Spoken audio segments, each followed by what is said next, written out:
બેસો બેસો બેસો.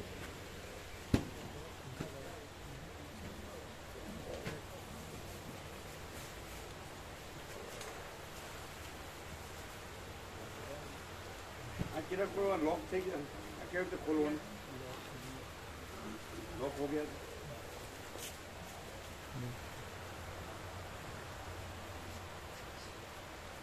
એટલે બંધ થઈ ગયું. ખોલ દે એમ.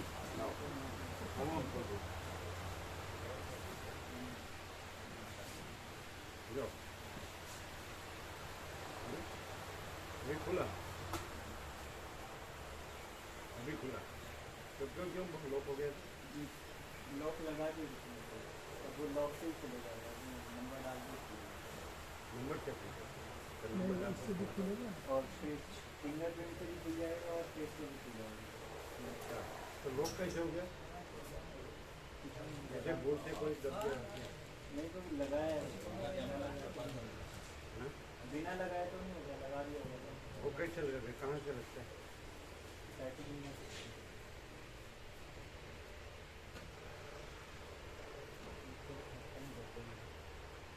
तो उधर तो हम गए ही नहीं है. लोग करने का नहीं है अभी. नहीं करने का नहीं. जरूरत नहीं है अपने को, जरूरत नहीं है. तो लोग कैसे हो गया? हमने तो कोई ऐसा कुछ किया नहीं. तो ऐसे टच होने से लोग चाहिए. सवारे खोल्યું નહીં. અત્યારે નંબરથી ખોલી.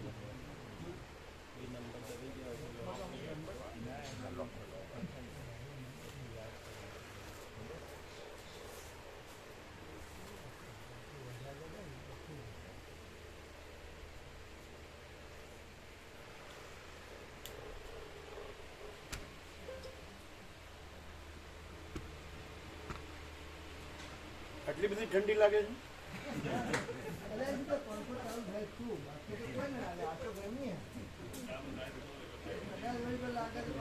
આ ગરમ છે કે રેશમી છે?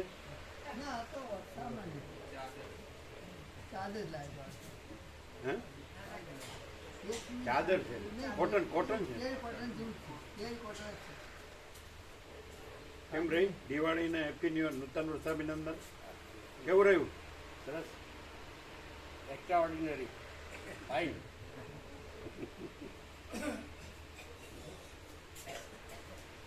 કેવી રહી દિવાળીને નૂતન વર્ષ અભિનંદન? સરસ, એક્સ્ટ્રા ઓર્ડિનરી, ફાઇન. આચાર્ય દેવો ભવો.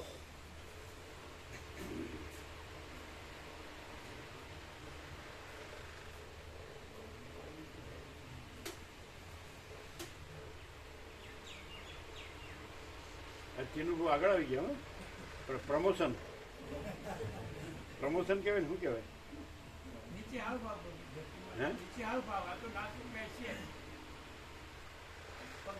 હે ઘણા પગની તકલીફ હોય એટલે ખુરશી જોવે.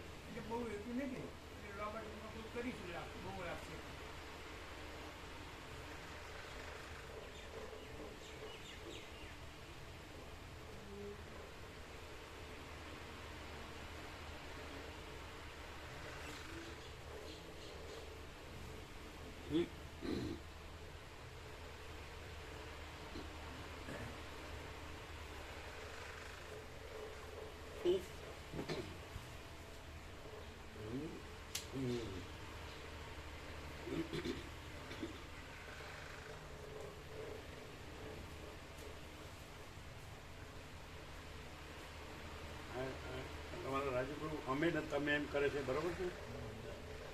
અમારું આમ ને તમારું આમ ને. આજે આમ પરમાકાશ છે, એમાં આમ જોવે એવા પૂરેપૂરું ભાન થયું ને હોય એવું લાગે. દ્વૈત ભ્રાંતિ છે ને ફૂલ.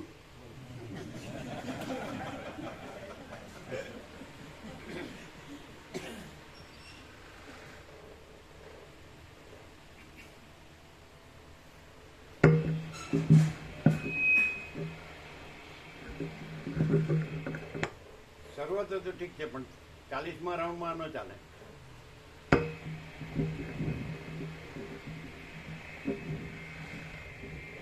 ઓમ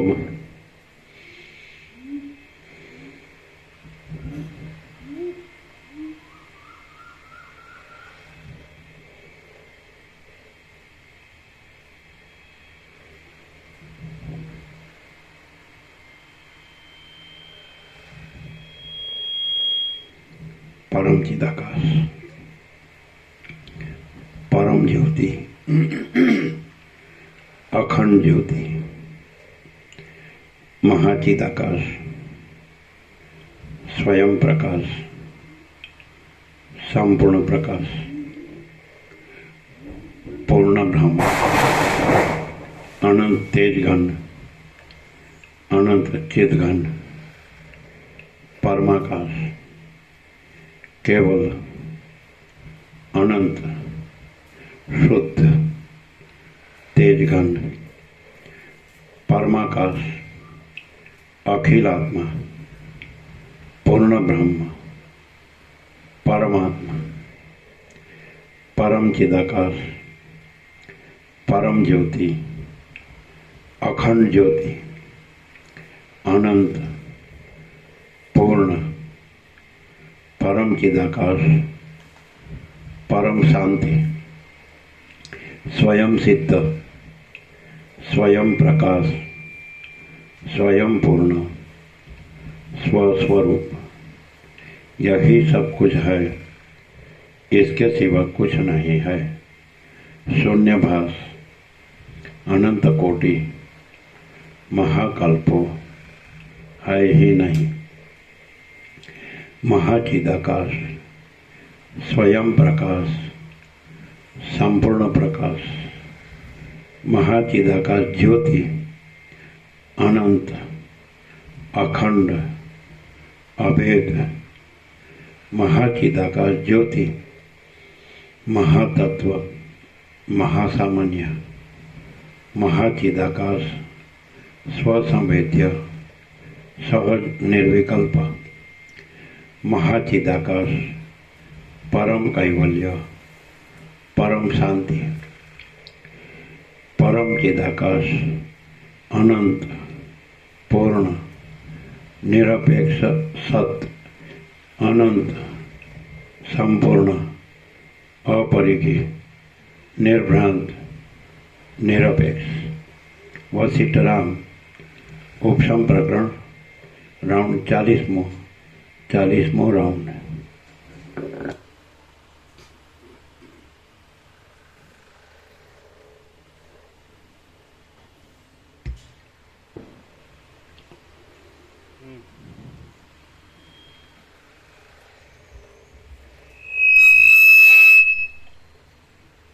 ઉપરથી હવે આમ કરો ઉપર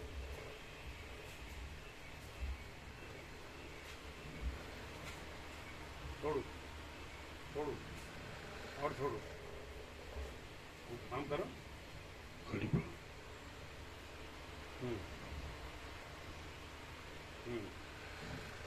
હવે હલાવતા નહીં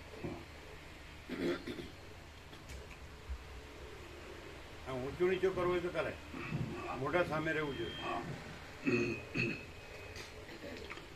आद्य परब्रह्म सद्गुरु देव की जय। ओम श्री परमात्मने नमः। सद्ग्रंथों शिरोमणि श्री योग वासिष्ठ महारामायण उपशम प्रकरण सर्ग 91 पेज नंबर 789 पेज नंबर 789 सर्ग 91 शरीरનું બીજ ચિત્ત અને ચિત્તનું બીજ પ્રાણચલન તથા વાસના છે। આ 91મા સર્ગમાં જીવોની તે યોનિમાં જે ગતિ થાય છે તેનું બીજ શરીર છે, શરીરનું બીજ ચિત્ત છે અને પ્રાણનું ચલન તથા વાસના એ બે ચિત્તના બીજ છે એમ કહેવામાં આવશે। રામ બોલ્યા, હે વક્તાઓમાં ઉત્તમ, આ જગતરૂપી વનની અંદર બ્રહ્મરૂપી આકાશમાં રહેલા માયારૂપી પહાડમાં વિચિત્ર ભુવનરૂપી વૃક્ષો ઉગેલા છે। રામ બોલ્યા, હે વક્તાઓમાં ઉત્તમ, આ જગતરૂપી વનની અંદર બ્રહ્મરૂપી આકાશમાં રહેલા માયારૂપી પહાડમાં વિચિત્ર ભુવનરૂપી વૃક્ષો ઉગેલા છે। તારાઓરૂપી વિચિત્ર કળીઓ શોભી રહી છે અને દેવતાઓ તથા દૈત્યરૂપી પક્ષીઓ ઉડ્યા કરે છે। ત્યાં વીજળીઓરૂપી મંજરીઓવાળી દિશાઓરૂપી શાખાઓમાં વિચિત્ર વર્ણોવાળા વાદળારૂપી પાંદડા જામી રહ્યા છે અને સઘળી ઋતુઓમાં રમણીય લાગે એવા ચંદ્ર, સૂર્ય તથા ગ્રહોરૂપી મોટા પુષ્પો ખીલી રહ્યા છે. વળી તે વનમાં 7 સમુદ્રોરૂપી વાવો દીપી રહી છે. સેંકડો નદીઓ લોકોના મનોનું આકર્ષણ કર્યા કરે છે અને 14 લોકમાં રહેનારા અનંત પ્રાણીઓ પોતપોતાની જીવિકાઓને મેળવ્યા કરે છે. તે વનને વાસનાઓરૂપી ગૂંચળાથી ઘેરી લઈને ભરપૂરપણાથી રહેલી, વિસ્તીર્ણ આકારવાળી, જરા તથા મરણરૂપી ગાંઠોવાળી, સુખ દુઃખોરૂપી ફળોની પંક્તિઓવાળી, અત્યંત દ્રઢ મૂળોવાળી અને મોહરૂપી જળથી સિંચાયા કરતી આ સંસ્કૃતિ કૌંસમાં જીવોની તે યોનિઓમાં ગતિ, આ સંસ્કૃતિરૂપી દ્રાક્ષની લતાનું બીજ કોણ છે? તે બીજનું બીજ કોણ છે? તે બીજનું બીજ કોણ છે? અને તે બીજના બીજનું બીજ કોણ છે? હે મહારાજ, ફરી પણ બોધની વૃદ્ધિને માટે અને જ્ઞાનના સારભૂત બ્રહ્મપણાની સિદ્ધિને માટે આ સઘળું આપ સંક્ષેપથી મને કહો. વશિષ્ઠ બોલ્યા, હે રામ, જેની અંદરના લિંગ દેહમાં અનંત વિચિત્ર કાર્યો કરનારા શુભાશુભ કર્મોરૂપી મોટા અંકુરો રહ્યા છે, એવું શરીર જ સંસ્કૃતિરૂપી દ્રાક્ષની લતાનું બીજ છે એમ સમજો. જેમ શરદ ઋતુમાં પૃથ્વી વૃક્ષોની શાખાઓથી ગહન અને ફળ તથા પાંદડાથી શોભે છે, તેમ શરીરરૂપી બીજથી જ એ વેલ વૃદ્ધિ પામેલી છે. એ શરીરનું બીજ ચિત્ત છે કે જે ચિત્ત સંપત્તિ વિપત્તિઓની દશાઓના ભંડારરૂપ છે, દુઃખોરૂપી રત્નોના ડાબલારૂપ છે અને આશાના દાસરૂપ છે. આ ભૂત, ભવિષ્ય અને વર્તમાન શરીરો ચિત્તથી ઉદય પામે છે. ચિત્તથી શરીરોનો ઉદય થવો કેમ સંભવે એવી શંકા રાખવી નહીં. કેમ કે સ્વપ્નાવસ્થામાં ચિત્તથી જ શરીરનો ઉદય થતો આપણા સર્વના અનુભવમાં આવે છે. જેમ માદા માણસને ઉત્પાતો દેખાડવાના સંકલ્પવાળા ગંધર્વ લોકોના ચિત્તથી ગોખોવાળું અને પ્રકાશિત આકારવાળું ગંધર્વનગર ઉત્પન્ન થાય છે, તેમ આપણા ચિત્તથી આ શરીર ઉત્પન્ન થાય છે. હે રામ, જેમ ગઢા તથા કુંડા આદિ પદાર્થો માટીનું જ વિશાળ રૂપ છે, તેમ જે કાંઈ આ મોટા આડંબરવાળું જગત જોવામાં આવે છે તે પણ ચિત્તનું જ વિશાળ રૂપ છે. વૃત્તિઓરૂપી શાખાઓને ધરનારા એ ચિત્તરૂપી વૃક્ષના પ્રાણનું ચલન અને દ્રઢ વાસના એ 2 બીજ છે. જ્યારે પ્રાણ નાડીઓનો સ્પર્શ કરી ગતિ કરવા લાગે છે, ત્યારે તરત જ શરીરની અંદર આવીને રહેલો આત્મારૂપી સામાન્ય અનુભવ અમુક અંશથી ચિત્તરૂપે ગોઠવાઈ જાય છે. જ્યારે પ્રાણ નાડીઓના માર્ગોમાં છિદ્રોમાં ગતિ કરવા લાગતો નથી, ત્યારે વિષયોના સંસ્કારો જાગ્રત ન થવાને લીધે સામાન્ય અનુભવની અંદર ચિત્તરૂપી વિકાર થતો નથી. પ્રાણની જે ગતિ છે તે જ ચિત્તરૂપ દ્વારથી જગત એ નામને પ્રાપ્ત થઈને બહાર દેખાય છે.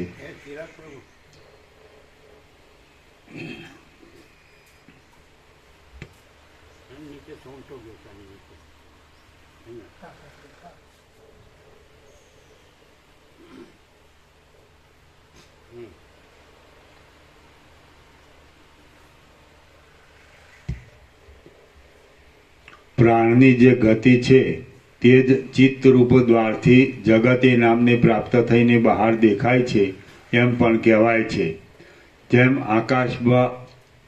જેમ આકાશમાં નીલતા આદિ મિથ્યા જ દેખાય છે, તેમ આત્મા, પ્રાણ, ચિત્ત અને જગત એ સર્વ મિથ્યા જ દેખાય છે. પ્રાણની ગતિ બંધ પડતા સામાન્ય અનુભવરૂપ આત્મામાં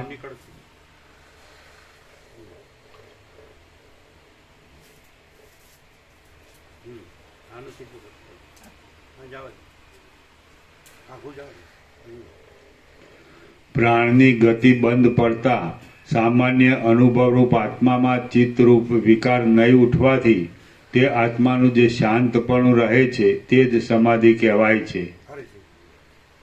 પ્રાણની ગતિ બંધ પડતા સામાન્ય અનુભવરૂપ આત્મામાં ચિત્તરૂપ વિકાર નહીં ઉઠવાથી તે આત્માનું જે શાંતપણું રહે છે તે જ સમાધિ કહેવાય છે.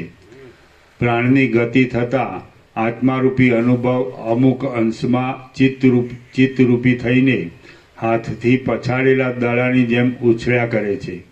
જેમ હાથથી પછાડેલો દડો વારંવાર આંગણામાં ઉછળ્યા કરે છે, તેમ પ્રાણની ગતિથી સંસ્કારોના જાગવારૂપી પ્રેરણાને પામેલો આત્મારૂપી અનુભવ ચિત્તરૂપે ઉછળ્યા કરે છે. જેમ વાયુથી ગંધ વિક્ષેપ પામે છે,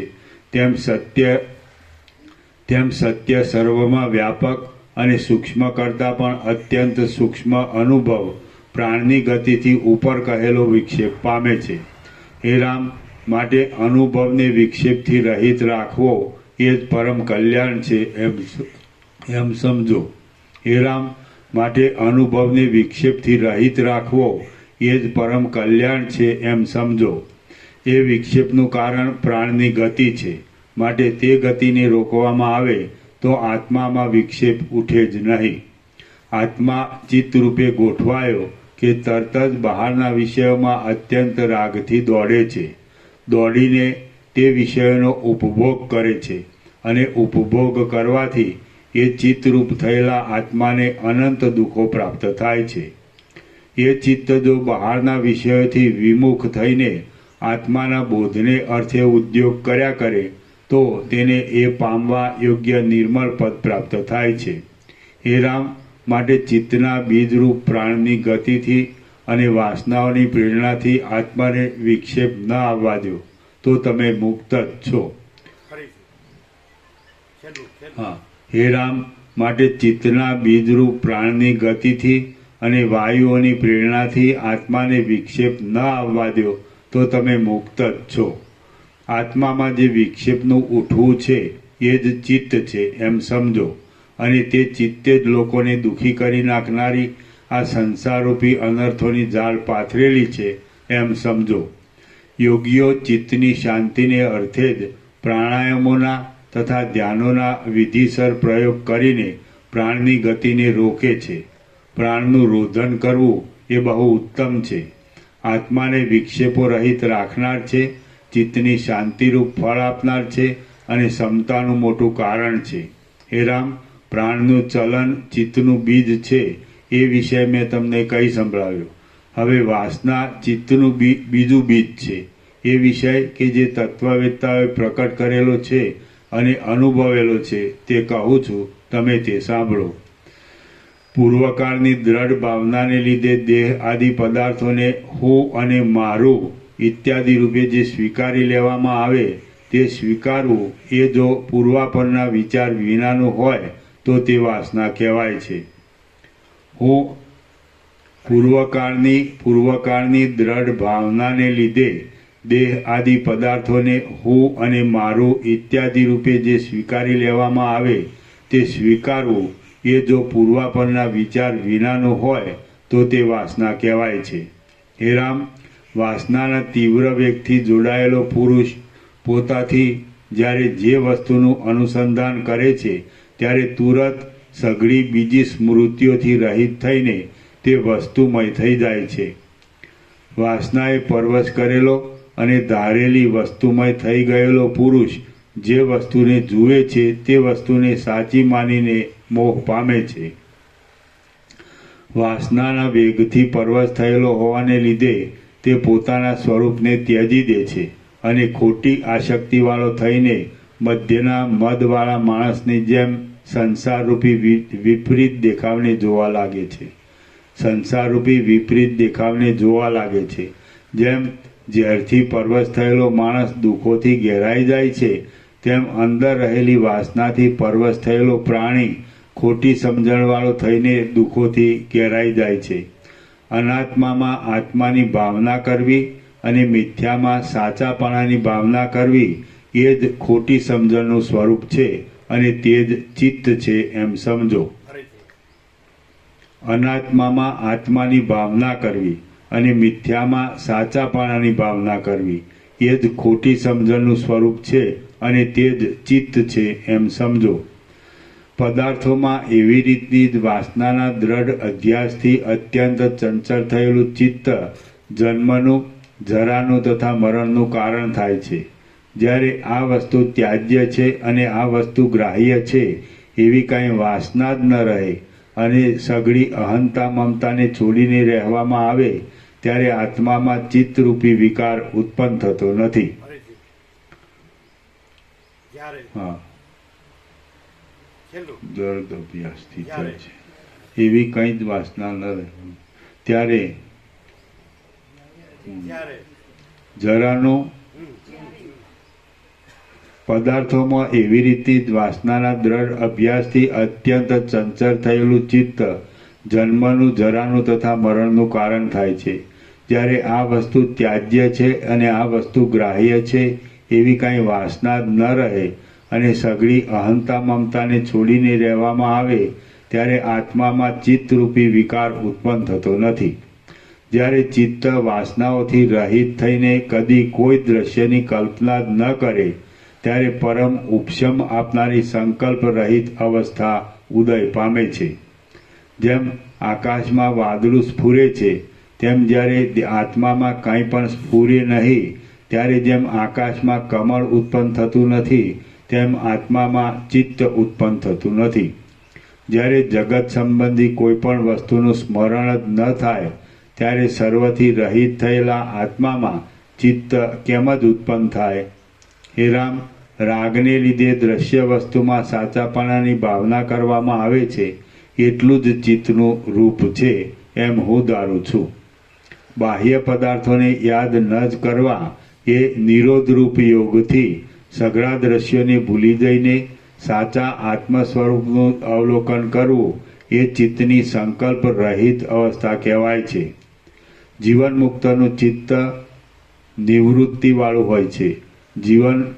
જીવ પણ અંદર રાગદ્વેષથી રહિત હોવાને લીધે શીતળ જ રહે છે, માટે તે ચિત્ત હોવા છતાં નથી એમ જ કહેવાય છે. જેને વિષય રસોની ઉત્કંઠાપૂર્વક સ્મરણથી થતો રાગ જ ન હોય તેનું ચિત્ત અચિતપણાને પામેલું કહેવાય છે અને સત્વ કહેવાય છે. જેને પુનર્જન્મ આપનારી ઘાટી વાસના હોતી નથી તે પુરુષ જીવન મુક્ત અને સત્વસ્થ કહેવાય છે.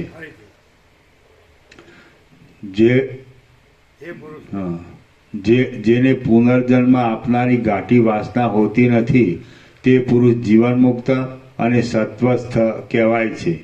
જેમ કુંભારનો ચાકડો કામ પૂરું થઈ રહ્યા પછી પણ વેગ સમાપ્ત થાય ત્યાં સુધી ફર્યા કરે છે તેમ જીવન મુક્ત પુરુષ અનાત્મ પદાર્થોની વાસના વિનાનો હોવા છતાં પણ પ્રારબ્ધનો વેગ સમાપ્ત થાય ત્યાં સુધી વ્યવહાર કર્યા કરે છે.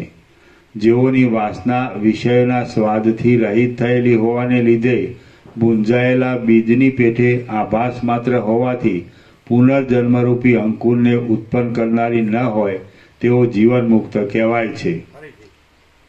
જેઓની વાસના વિષયોના સ્વાદથી રહિત થયેલી હોવાને લીધે ભૂંજાયેલા બીજની પેઠે આભાસ માત્ર હોવાથી પુનર્જન્મરૂપી અંકુરને ઉત્પન્ન કરનારી ન હોય તેઓ જીવન મુક્ત કહેવાય છે.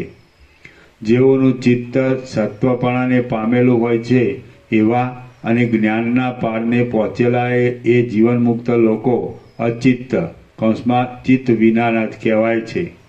પ્રારબ્ધનો ક્ષય થાય ત્યારે એઓ વિદેહ મુક્ત થાય છે. હે રામ, એક પ્રાણની ગતિ અને બીજી વાસના એ બે ચિત્તના બીજ છે. એમાંથી એક ક્ષીણ થતાં તરત બંને ક્ષીણ થઈ જાય છે. જેમ ઘટાકાશની અંદર જળ ભરાવામાં ઘડો અને જળાશય બંને મળીને કારણરૂપ થાય છે પણ જુદા જુદા કારણરૂપ થતા નથી, તેમ પ્રાણની ગતિ અને વાસના બંને મળીને ચિત્તના જન્મના કારણરૂપ થાય છે પણ જુદા જુદા કારણરૂપ થતા નથી. એકલી પ્રાણની ગતિ કે એકલી વાસના ચિત્તને જન્મ આપે એમ નથી. જેમ તલમાં તેલ રહે છે તેમ પ્રાણની ગતિ વાસનાની અંદર રહે છે અને વાસના પ્રાણની ગતિની અંદર રહે છે. જેમ બીજથી અંકુર થાય છે અને અંકુરથી બીજ થાય છે તેમ પ્રાણની ગતિથી વાસના થાય છે અને વાસનાથી પ્રાણની ગતિ થાય છે માટે પ્રાણની ગતિ અને વાસનાનું ત્રીજું કોઈ બીજ નથી એમ પણ કહી શકાય છે.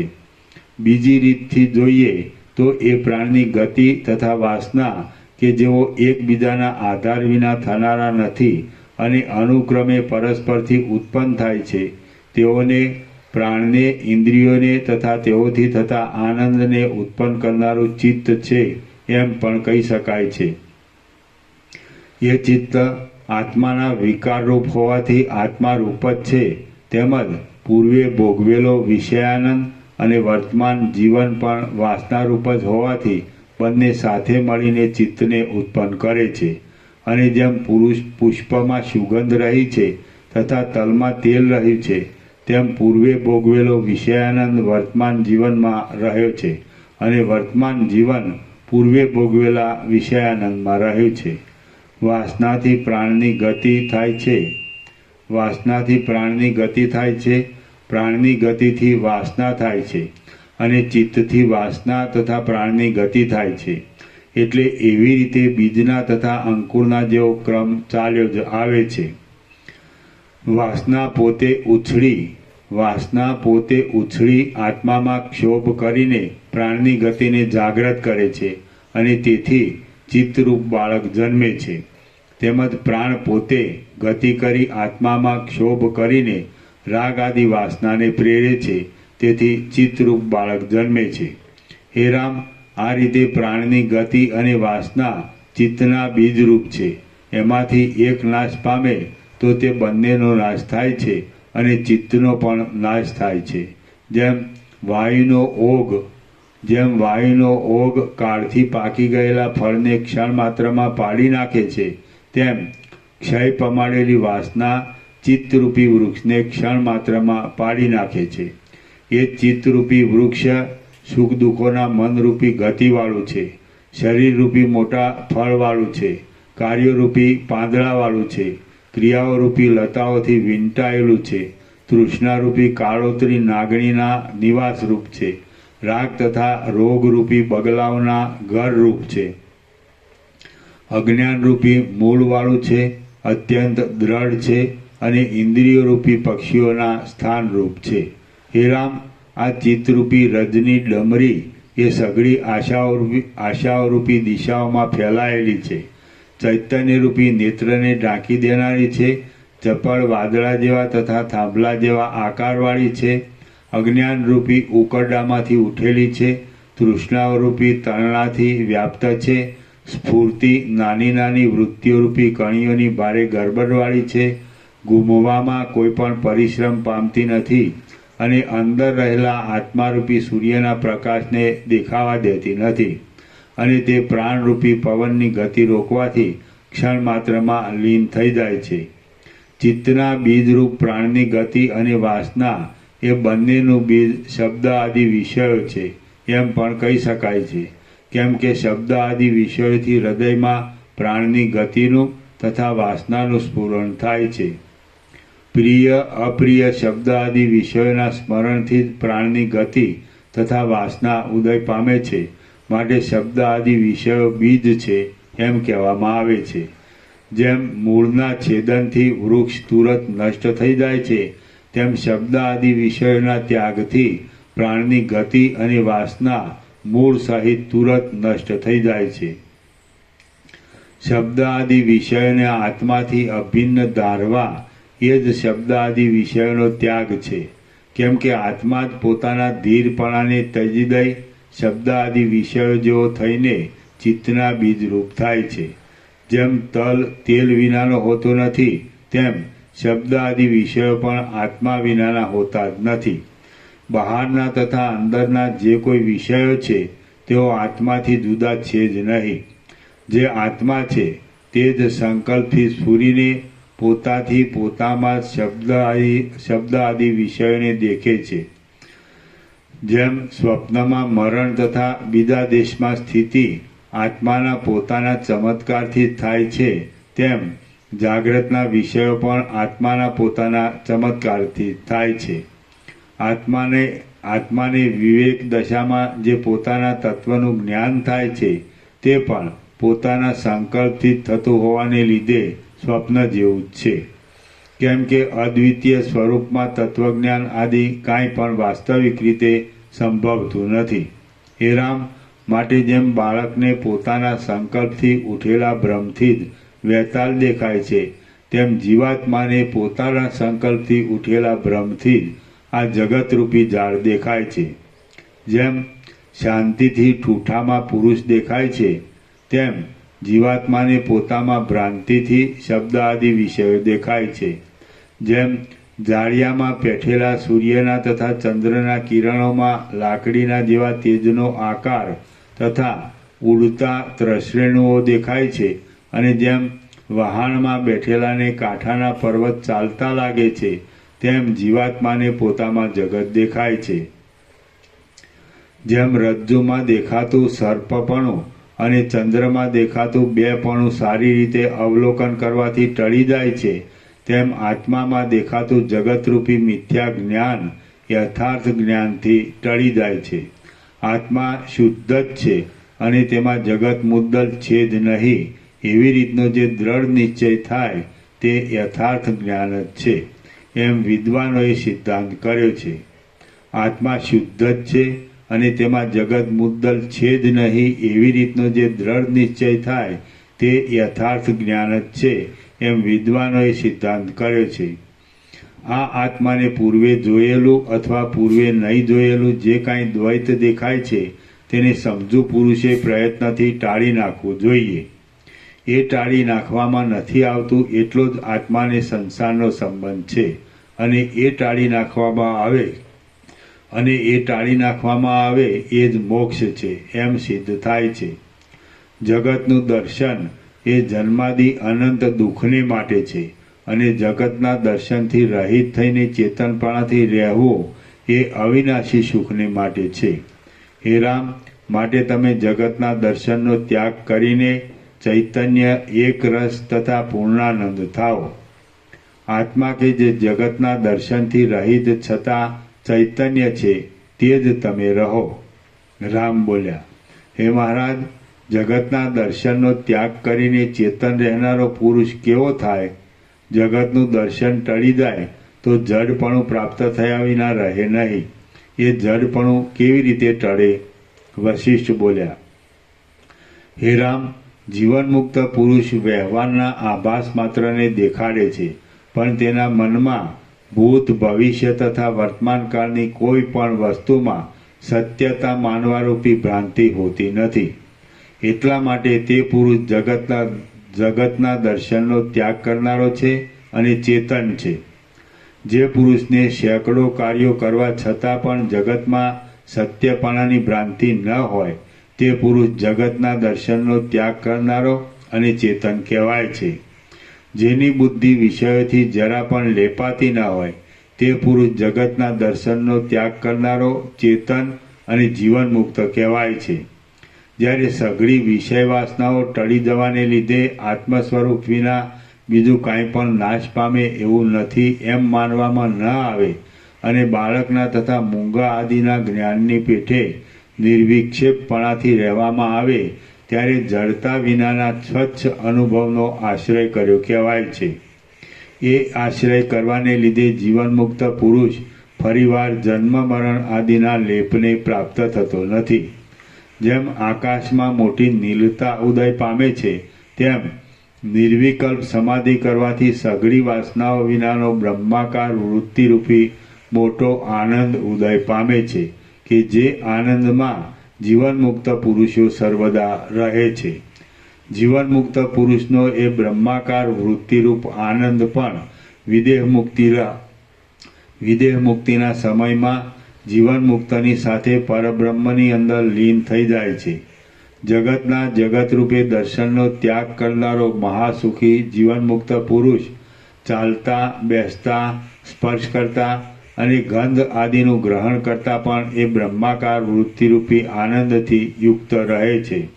માટે ચેતન, એકરસ અને પૂર્ણાનંદ કહેવાય છે. હે અપાર ગુણોના સમુદ્રરૂપ રામ, યત્નો દ્વારા ગમે તેવું કષ્ટ વેઠીને પણ જીવનમુક્તપણાને મેળવી આ સંસારરૂપી દુઃખમય સમુદ્રના પારને પ્રાપ્ત થાઓ. માટે ચેતન અને પૂર્ણાનંદ કહેવાય છે. હે અપાર ગુણોના સમુદ્રરૂપ રામ, યત્નો દ્વારા ગમે તેવું કષ્ટ વેઠીને પણ જીવન મુક્તપણાને મેળવી આ સંસારરૂપી દુઃખમય સમુદ્રના પારને પ્રાપ્ત થાઓ.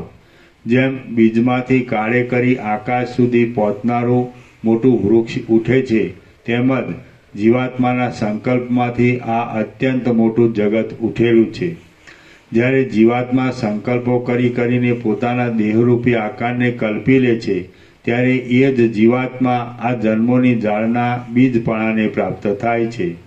હે રામ, એ રીતે એ જીવાત્મા પોતાને વારંવાર જન્મો આપી તથા વારંવાર મોહ પમાડીને અંતે કોઈ સમયે સદગુરુ આદિના સમાગમથી પોતાને મોક્ષ પણ પમાડે છે. એ જીવાત્મા જે વિષયની જે રૂપે ભાવના કરે છે તે વિષયરૂપ તે ક્ષણ માત્રમાં થઈ જાય છે. એટલા માટે જ્યાં સુધી પોતે વિષયોની ભાવનાઓથી રહિત ન થાય ત્યાં સુધી ઘણો કાળ વીતી જતાં પણ પોતાના સત્ય સ્વરૂપને પ્રાપ્ત થતો નથી. હે રામ, આ દેવ, અસુર, રાક્ષસ, યક્ષ, કિન્નર કે માણસ એ કોઈ મુદ્દલ છે જ નહીં, પણ આત્મા જ પોતાની સિદ્ધિ માયાથી અનાદિ સિદ્ધ માયાથી આ જગતરૂપી નાટકને રચી દેવ આદિના વેશો ધારણ કરીને નાચ્યા કરે છે. એ જીવાત્મા કોશેટાના કીડાની પેઠે પોતે જ પોતાને બાંધી લઈ રોઈને ઘણે કાળે વિવેકાદિથી પાછો પોતાના સ્વાભાવિક અસંગરૂપ બ્રહ્મપણાને પ્રાપ્ત થાય છે. હે રામ, એ જીવાત્મા જ આ જગતની જાળોરૂપી સમુદ્રોના જળરૂપ છે. એ જ સઘળી દિશાઓરૂપ થઈને સ્ફુરે છે અને એ જ પર્વતો આદિરૂપ થઈને સ્ફુરે છે. સ્વર્ગ, પૃથ્વી, આકાશ, પર્વતો, નદીઓ અને દિશાઓ આદિ સઘળા પદાર્થો એ જીવાત્મારૂપી જળના તરંગો કહેવામાં આવે છે. સઘળું જગત મારું જ સ્વરૂપ છે. જગતમાં મારા વિના બીજું કાંઈ છે જ નહીં. એવી રીતનું યથાર્થ જ્ઞાન થાય ત્યારે એ જીવાત્મા પોતાના સ્વાભાવિક રૂપને પ્રાપ્ત થાય છે. જ્યારે એ જીવાત્મા પોતાથી ન્યારું કાંઈ પણ ન જાણે, બહારના વિષયોથી કંપે નહીં, અંદરના વિષયોથી પણ ડગે નહીં અને પોતાના સ્વરૂપમાં સ્થિતિ પામે ત્યારે એ કોઈથી લેપાતો નથી. હે રામ, એ જીવાત્માનું બીજ સત્તા છે. જેમ સૂર્યમાંથી પ્રભા ઉદય પામે છે તેમ સત્તામાંથી એ જીવાત્મા ઉદય પામે છે. અનેકતાવાળી સત્તા અને એકતાવાળી સત્તા એમ સત્તાના બે પ્રકાર છે. તેઓમાં જે એકતાવાળી સત્તા કૌંસમાં સમષ્ટિ સત્તા ઈશ્વર છે તે જીવાત્માનું બીજ છે. ઘટપણું, પટપણું, તુંપણું અને હુંપણું ઇત્યાદિ અનેક વિભાગોથી જે જુદી જુદી સત્તા કહેવામાં આવે છે તેને અનેકતાવાળી સત્તા સમજવી.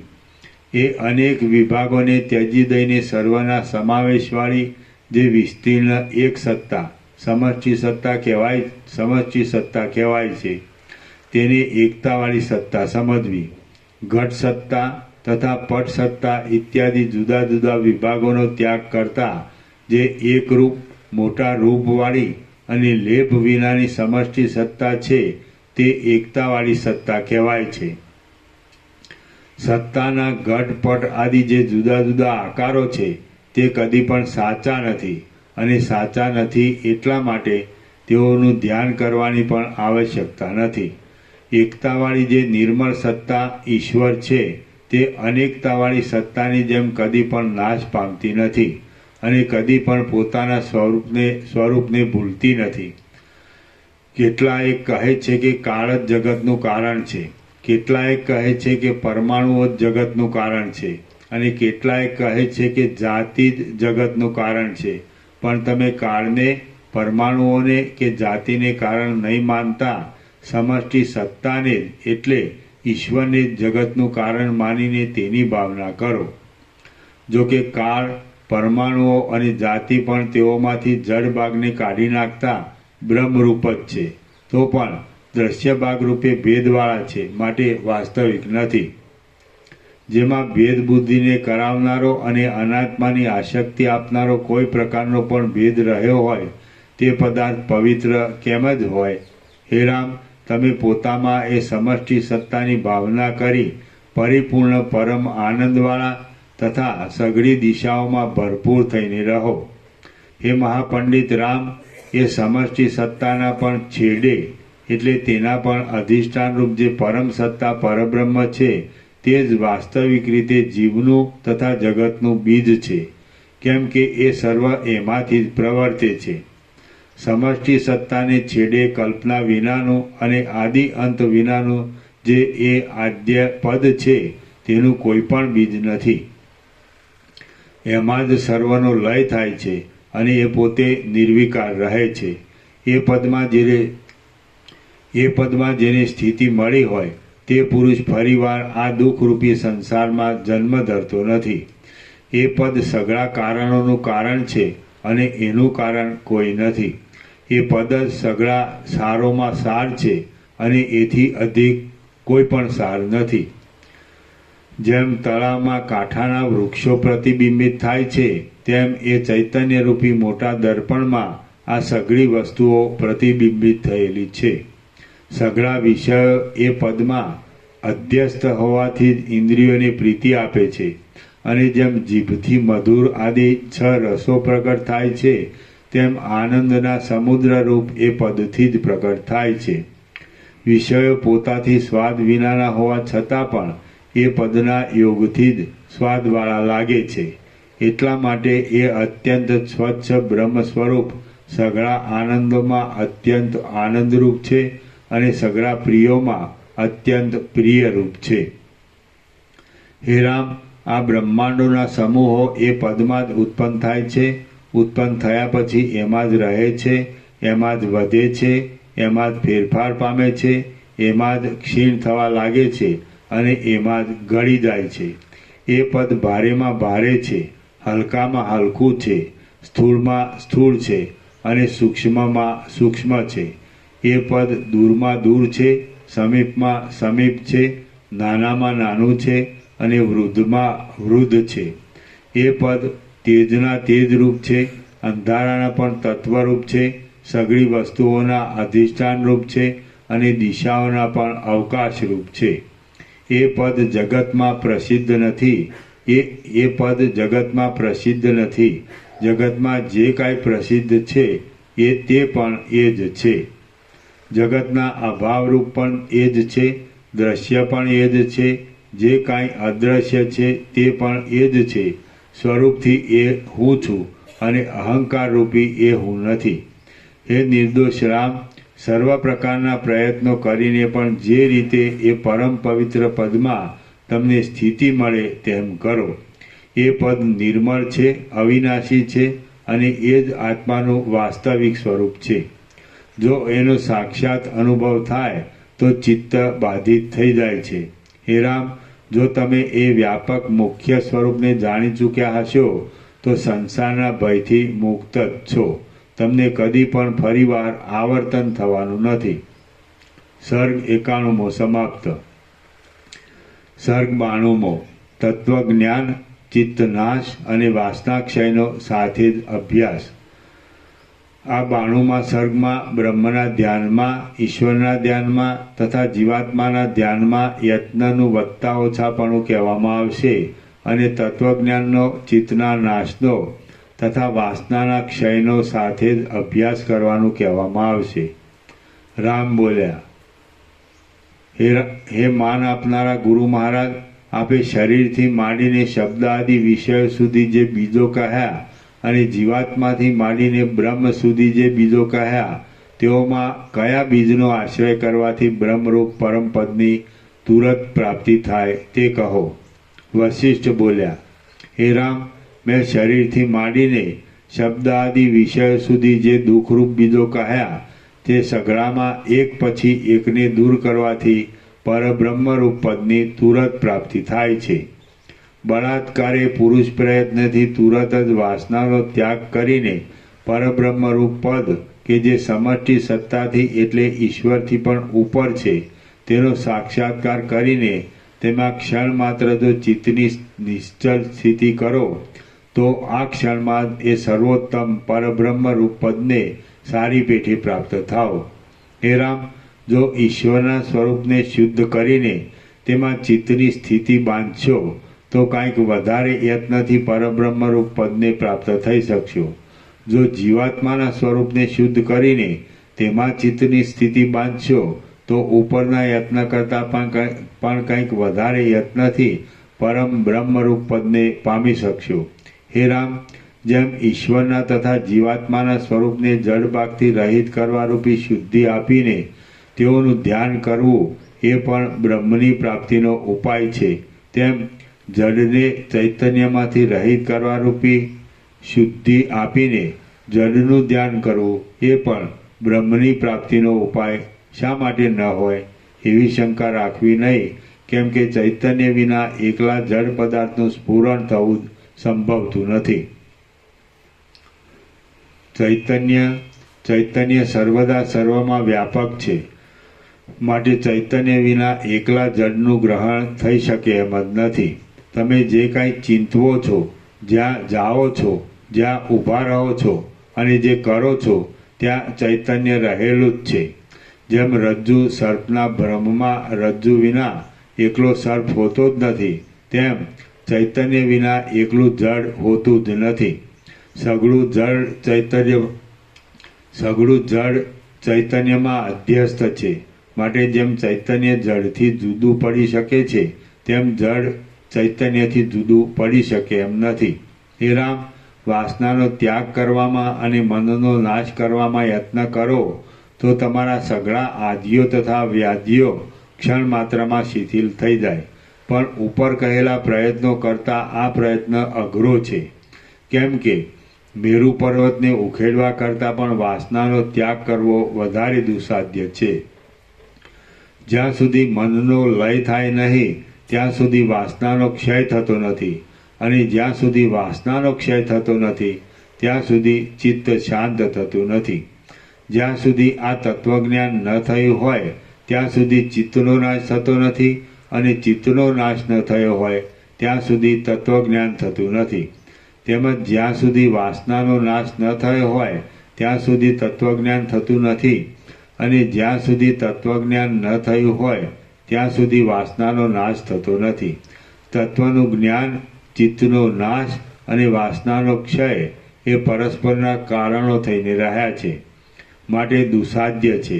હે રામ, માટે વિવેકી પુરુષે પુરુષ યત્ન કરી ભોગોની ઈચ્છાને દૂર ત્યજી દઈને તત્વજ્ઞાન, મનનો નાશ અને વાસનાનો ક્ષય એ ત્રણેયના સંપાદનનો સામટો જ અભ્યાસ કરવો જોઈએ. જ્યાં સુધી એ ત્રણેયના સંપાદનનો સામટી રીતે વારંવાર સારી પેઠે અભ્યાસ ન થયો હોય ત્યાં સુધી સેંકડો વર્ષ વીતી જતાં પણ બ્રહ્મપદની પ્રાપ્તિ થતી નથી. જો લાંબા કાળ સુધી પણ એમાંના એકનું સેવન કરવામાં આવે તો તેઓ મૂર્છા આદિ દોષોવાળા મંત્રોની જેમ સિદ્ધિ આપી શકતા નથી.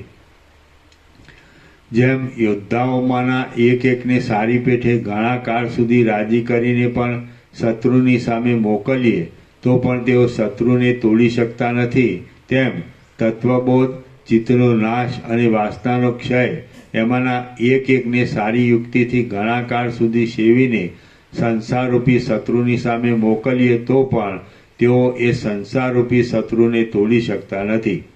જો બુદ્ધિમાન પુરુષ સારી પેઠે ત્રણેયનું સાથે સેવન કરીને ત્રણેયને સાથે તૈયાર કરે તો જેમ જળનો પૂરો પર્વતના મોટા પથ્થરને તોડી નાખે છે તેમ તેઓ સંસારરૂપી શત્રુને તોડી નાખે છે.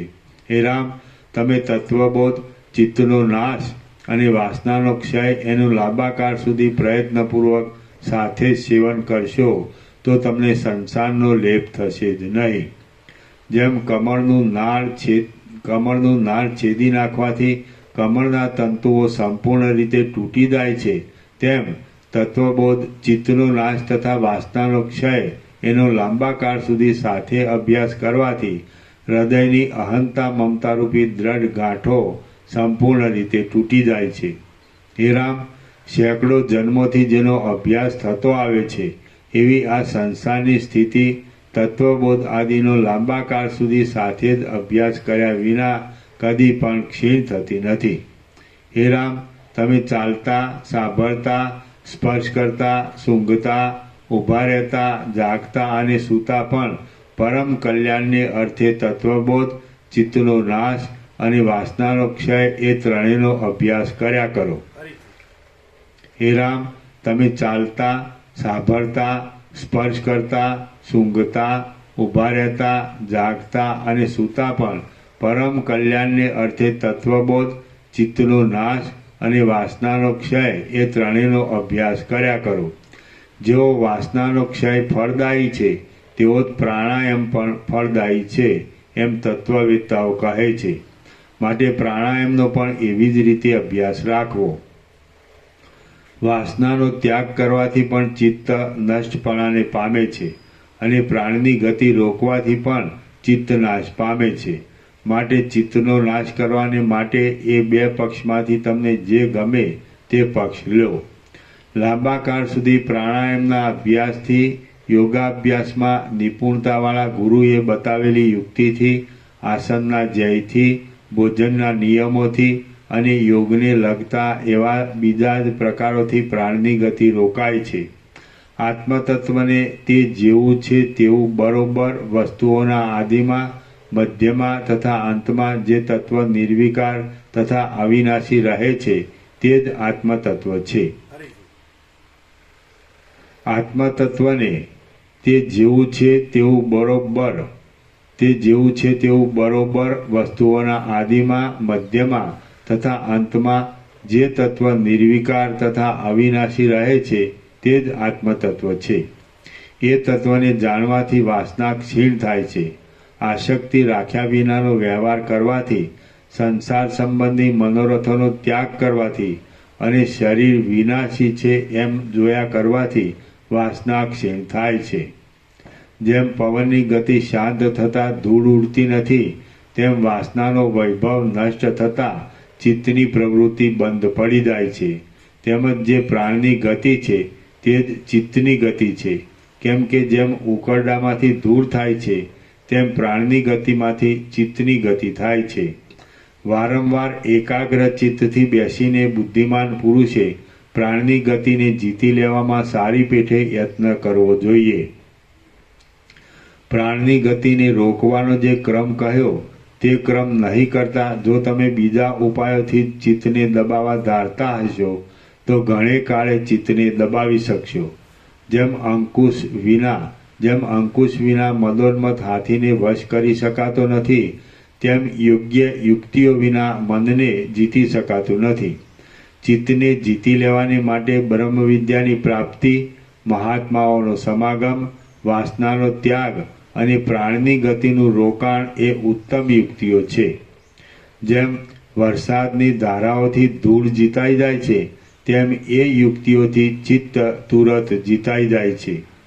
ચિત્તને જીતી લેવાની આ યુક્તિઓ હોવા છતાં તેઓને છોડી દઈને જે પુરુષો ઉપવાસ, મંત્રયંત્રોના સાધન તથા સ્મશાન સાધન આદિ હઠરૂપ ઉપાયોથી ચિત્તને જીતી લેવા ધારે છે તેઓ દીવારૂપ સાધનને છોડી દઈને કાજળના સમૂહોથી અંધારાને જીતી લેવા ધારે છે. જે પુરુષો ઉપવાસ આદિની હઠથી ચિત્તને જીતી લેવાનો ઉદ્યોગ કરે છે તેઓને કમળના તંતુઓથી મોટા મદોન્મત્ત હાથીને બાંધી લેવાનો ઉદ્યોગ કરનારા જેવા સમજવા.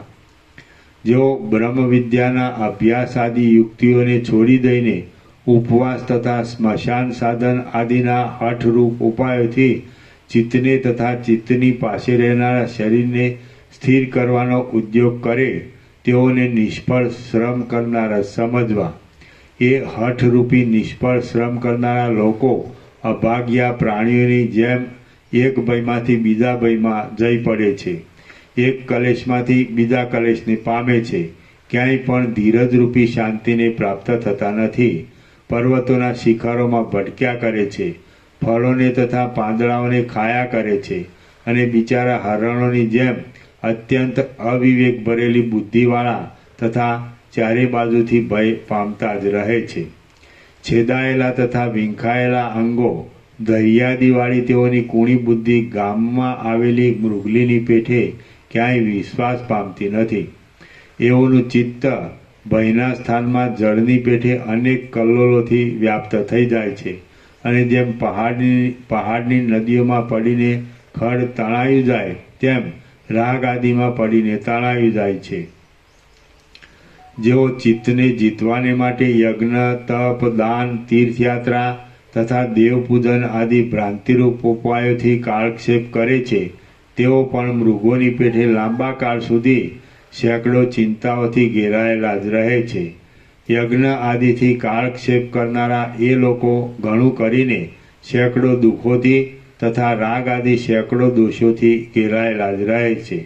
માટે એઓમાં કોઈક જ અને કોઈ સમયે જ દૈવ ગતિથી આત્મતત્વની પ્રાપ્ત થાય છે અથવા કોઈ પણ પ્રાપ્ત થતા નથી. નરકના, સ્વર્ગના તથા મનુષ્ય લોકના ભોગોરૂપી નિમિત્તોને લીધે દડાઓની પેઠે ચડતી પડતી સ્થિતિઓને પ્રાપ્ત થયા કરતાં એક ઠેકાણે સ્થિર નહીં રહી શકતા અને તે યોનિઓમાં આવજાવ કર્યા કરતાં એ લોકો વારંવાર રોગ તથા મરણ આદિથી પીડાય છે. જેમ તળાવમાં તરંગોના કુંડાળા થયા કરે છે તેમ એ લોકો આ સંસારમાં આવર્તનો પામ્યા કરે છે. અહીંથી નરકમાં જાય છે, નરકમાંથી પાછા અહીં સ્વર્ગમાં જાય છે, સ્વર્ગમાંથી પાછા અહીં આવે છે, નરકમાંથી અહીં આવે છે અને અહીંથી પાછા સ્વર્ગમાં પણ જાય છે. હે રઘુનંદન, આમ હોવાથી દેહાભિમાનનો ત્યાગ કરી યોગ્ય ઉપાયોથી ચિત્તને જીતી શુદ્ધ અનુભવનો આશ્રય કરી રાગથી રહિત થઈને સ્થિર થાઓ. જ્ઞાની પુરુષ જ સુખી હોય છે. જ્ઞાનીનું જીવવું સફળ છે અને જ્ઞાની જ સર્વથી અધિક બળવાન છે. માટે જ્ઞાનમય થાઓ. હે મહાત્મા, તમે ચિત્તને વિષયોમાં જવા નહીં દેતા. બ્રહ્મપદ કે જે વિષયોથી રહિત છે, સર્વથી ઉત્તમ છે, આદ્ય છે, એક છે અને નિર્વિકાર છે તેનું જ અનુસંધાન કરતા રહો અને વ્યવહાર સંબંધી ક્રિયાઓ કરવા છતાં પણ આસક્તિના ત્યાગથી જીવનમુક્તના ગુણોની સંપત્તિવાળા થઈને અકર્તા જ રહો. શ્રી યોગ વાસિષ્ઠ મહારામાયણમાં ઉપશમ પ્રકરણનો સંસ્કૃતિ નિરાકરણ ક્રમ યોગોપદેશ નામનો સર્ગ 92મો સમાપ્ત. સર્ગ 93મો. બોધ સ્થિર થવાથી જ્ઞાનીઓની થતી સમસ્થિતિ. આ 93મા સર્ગમાં વિચારની પ્રવૃત્તાથી વૈરાગ્યની તથા સદ્ગુણોથી બોધની સ્થિરતા થતાં કોઈ પણ વિષયનો પરાભવ નહીં કરી શકવાથી જ્ઞાનીને પ્રાપ્ત થતી સમસ્થિતિનું વર્ણન કરવામાં આવશે. વશિષ્ઠ બોલ્યા, હે રામ, જેણે જરાક વિચાર કરીને થોડો પણ પોતાના ચિત્તનો નિગ્રહ કર્યો હોય તેણે પોતાના જન્મનું સાફલ્ય કર્યું સમજવું. આ વિચારરૂપી કલ્પવૃક્ષનો અંકુર હૃદયમાં જરાક ઉત્પન્ન થયો હોય તો તે જ અંકુર અભ્યાસરૂપી જળના સિંચનથી સેંકડો શાખાઓવાળો થાય છે. જેમ પક્ષીઓ તથા માછલા પૂર્ણ સરોવરનો આશ્રય કરે છે તેમ જે માણસનો વૈરાગ્યપૂર્વક વિચાર કાંઈક પણ પ્રૌઢ થયો હોય તે માણસનો સમ દમ આદિ શુદ્ધ ગુણો આશ્રય કરે છે. સારા વિચારવાળા અને આત્મતત્વનું યથાર્થ અવલોકન કરનારા વિદ્વાનને અત્યંત ઉન્નતિવાળા ઇન્દ્રલોકાદિના સુખો પણ લલચાવતા નથી.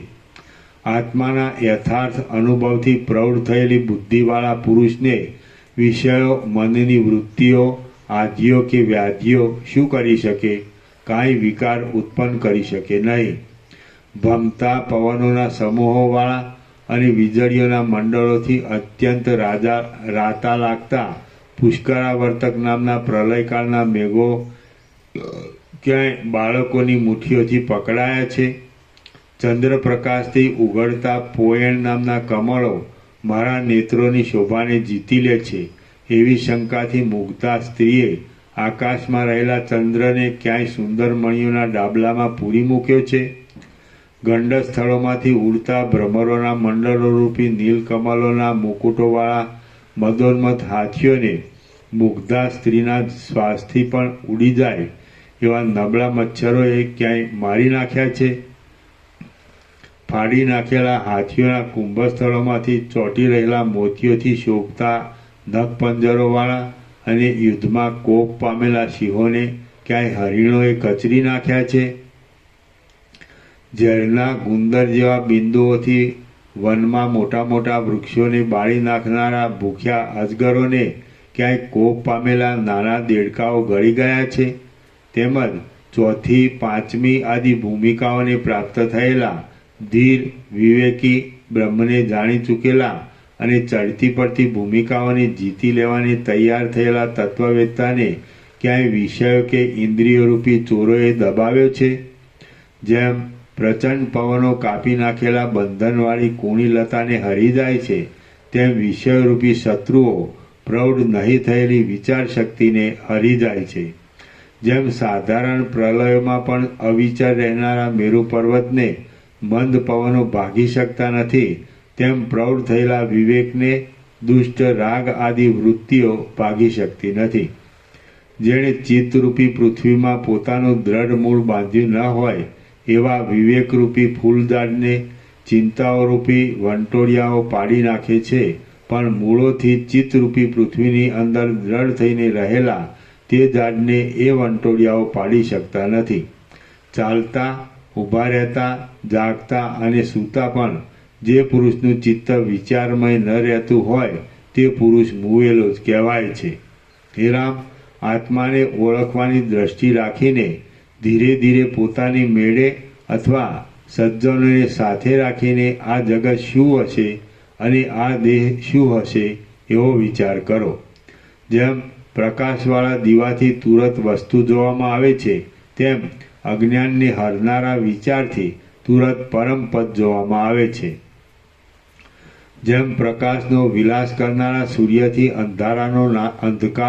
અંધકારોનો નાશ થાય છે, તેમ પ્રકાશનો વિલાસ કરવાના જ્ઞાનથી સર્વ દુઃખોનો વિનાશ થાય છે. જેમ પ્રકાશનો વિલાસ સર્વ દુઃખોનો વિનાશ થાય છે.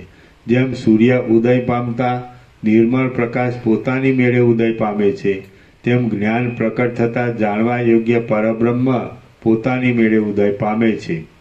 જે શાસ્ત્ર વિચારથી બ્રહ્મ તત્વ જાણવામાં આવે તે શાસ્ત્ર વિચાર જ્ઞાન કહેવાય છે. એ જ્ઞાન પોતે બ્રહ્માકાર તથા ભેદના બાદરૂપ હોવાને લીધે બ્રહ્મથી જુદું ન હોય એવું હોય છે. હે રામ, વિવેક વિચારથી થયેલું આત્મજ્ઞાન જ જ્ઞાન કહેવાય છે એમ પંડિતોનો સિદ્ધાંત છે. અને જેમ મધુરપણું દૂધની અંદર જ રહે છે, તેમ આત્મા એ જ્ઞાનની અંદર રહે છે. જેમ અત્યંત મદિરા પીનારો માણસ સર્વદા ગાંડા જેવો જ રહે છે, તેમ યથાર્થ જ્ઞાનના ભરપૂર પ્રકાશવાળો પુરુષ સર્વદા આત્મામય જ રહે છે. નિર્મળ થયેલું અને ક્ષમતાવાળું જે પોતાનું સ્વરૂપ તે જ જાણવા યોગ્ય પરબ્રહ્મ છે એમ વિદ્વાનોનો નિશ્ચય છે. અને તે સ્વરૂપ જ્ઞાનની પ્રાપ્તિ થતાં જ અવિદ્યારૂપી કાદવ દૂર થઈ જવાથી પોતાની મેળે નિર્મળ થઈ જાય છે. સ્વરૂપજ્ઞ પ્રગટ આનંદવાળો અને આસક્તિ રહિત જીવનમુક્ત કોઈ વિષયમાં ડૂબી જતો નથી, પણ સમ્રાટની પેઠે પૂર્ણ સુખવાળો જ હોય છે. હે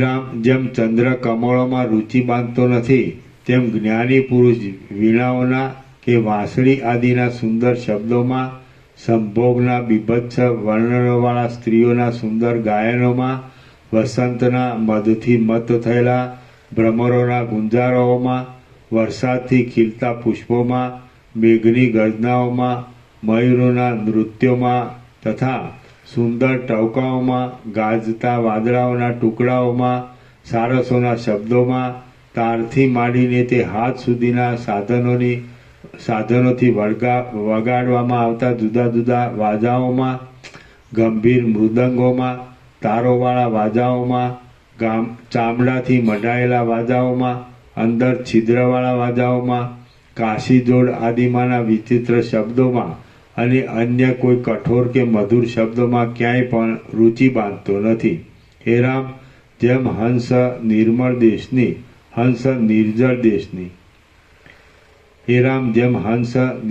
દેશની ભૂમિમાં રુચિ બાંધતો નથી, તેમ આસક્તિ વિનાની બુદ્ધિવાળો ધીર જ્ઞાની પુરુષ પાંદડાથી બાંધેલા નાના નાના કેળના સ્તંભોમાં દેવતાઓની તથા ગંધર્વોની કન્યાઓના શરીરરૂપી લતાઓથી કરવામાં આવતી નંદનવનની ક્રીડાઓમાં કે એવા બીજા વિષયોમાં ક્યાંય પણ અને તે વિષયો પોતાને સ્વાધીન હોય તો પણ તે કોઈમાં રુચિ બાંધતો નથી.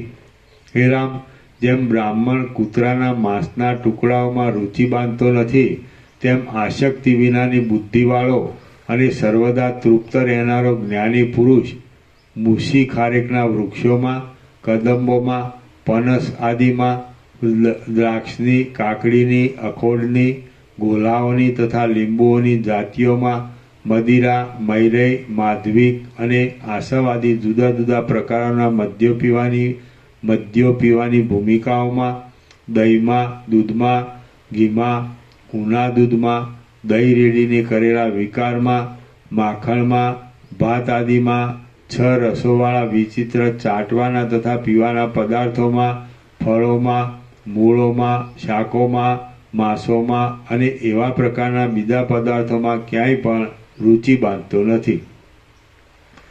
હે રામ, આસક્તિથી રહિત થયેલી બુદ્ધિવાળો, પૂર્ણ મનવાળો, વ્યવહારની રીતિથી માન જાળવનારો, વૃથા ભાષણ નહીં કરનારો અને શત્રુઓના દ્વેષાદિથી ભય વિના રહેનારો શ્રીમાન જીવનમુક્ત પુરુષ યમના, ચંદ્રના, ઇન્દ્રના, રુદ્રના તથા વાયુના લોકના, મેરુ પર્વતના, મંદ્રાચલના, કૈલાસના, સહ્યાદ્રીના તથા દૂરદૂરાચલના શિખરોના, રેશમી વસ્ત્ર જેવા કૂણા પાંદડાવાળા તથા દિવ્ય શોભાના વિલાસવાળા કલ્પવૃક્ષોની કુંજોના, ચંદ્રના બિંબના, ચંદ્રની કળા આદિના, રત્નો તથા સુવર્ણોની ભીંતોવાળા મોતીમય તથા મણિમય દિવ્ય ઘરોના, તિલોત્તમા, ઉર્વશી, રંભા કે મેનકાની કાયારૂપી લતાના અને એવા બીજા કોઈ પણ પદાર્થોના દર્શનને ઈચ્છતો નથી.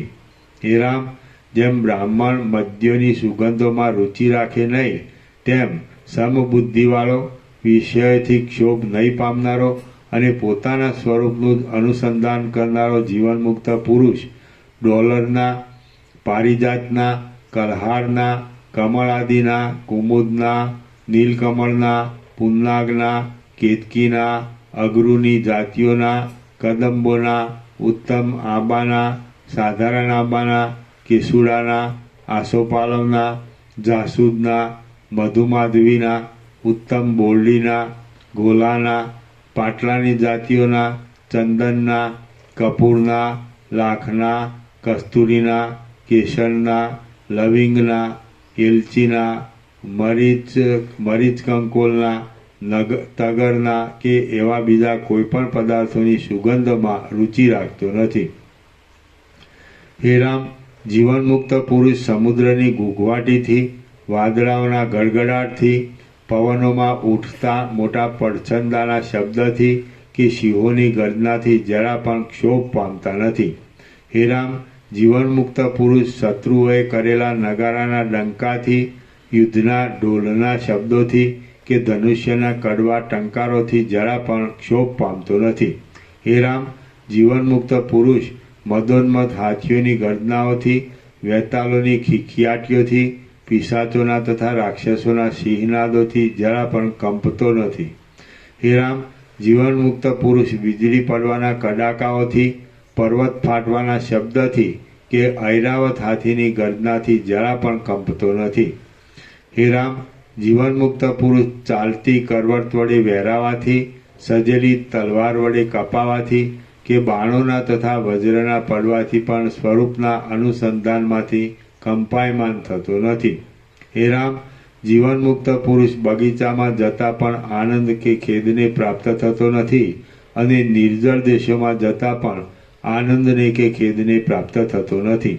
હે રામ, જીવનમુક્ત પુરુષ સળગતા ચોખ્ખા અંગારાઓના જેવી ધગધગતી રેતીઓવાળા નિર્જળ દેશોમાં, પુષ્પોના સમૂહોથી ઢંકાયેલી કૂણા કૂણા ખડોવાળી ભૂમિઓમાં, તીક્ષ્ણ અસ્ત્રાઓની ધારોમાં, નવીન કમળોથી બિછાવેલી શૈયાઓમાં, ઊંચા પર્વતોના પ્રદેશોમાં, કૂવાઓના જેવી ઊંડી ખાડોમાં, સૂર્યના કિરણોથી તપી રહેલી કઠિન શિલાઓમાં, કોમળ અંગોવાળી સ્ત્રીઓમાં, સંપત્તિમાં, ઉગ્ર વિપત્તિઓમાં, ક્રીડા કરવાના સ્થળોમાં કે ઉત્સવોમાં વિહાર કરતાં પણ ઉદ્વેગને કે આનંદને પ્રાપ્ત થતો નથી.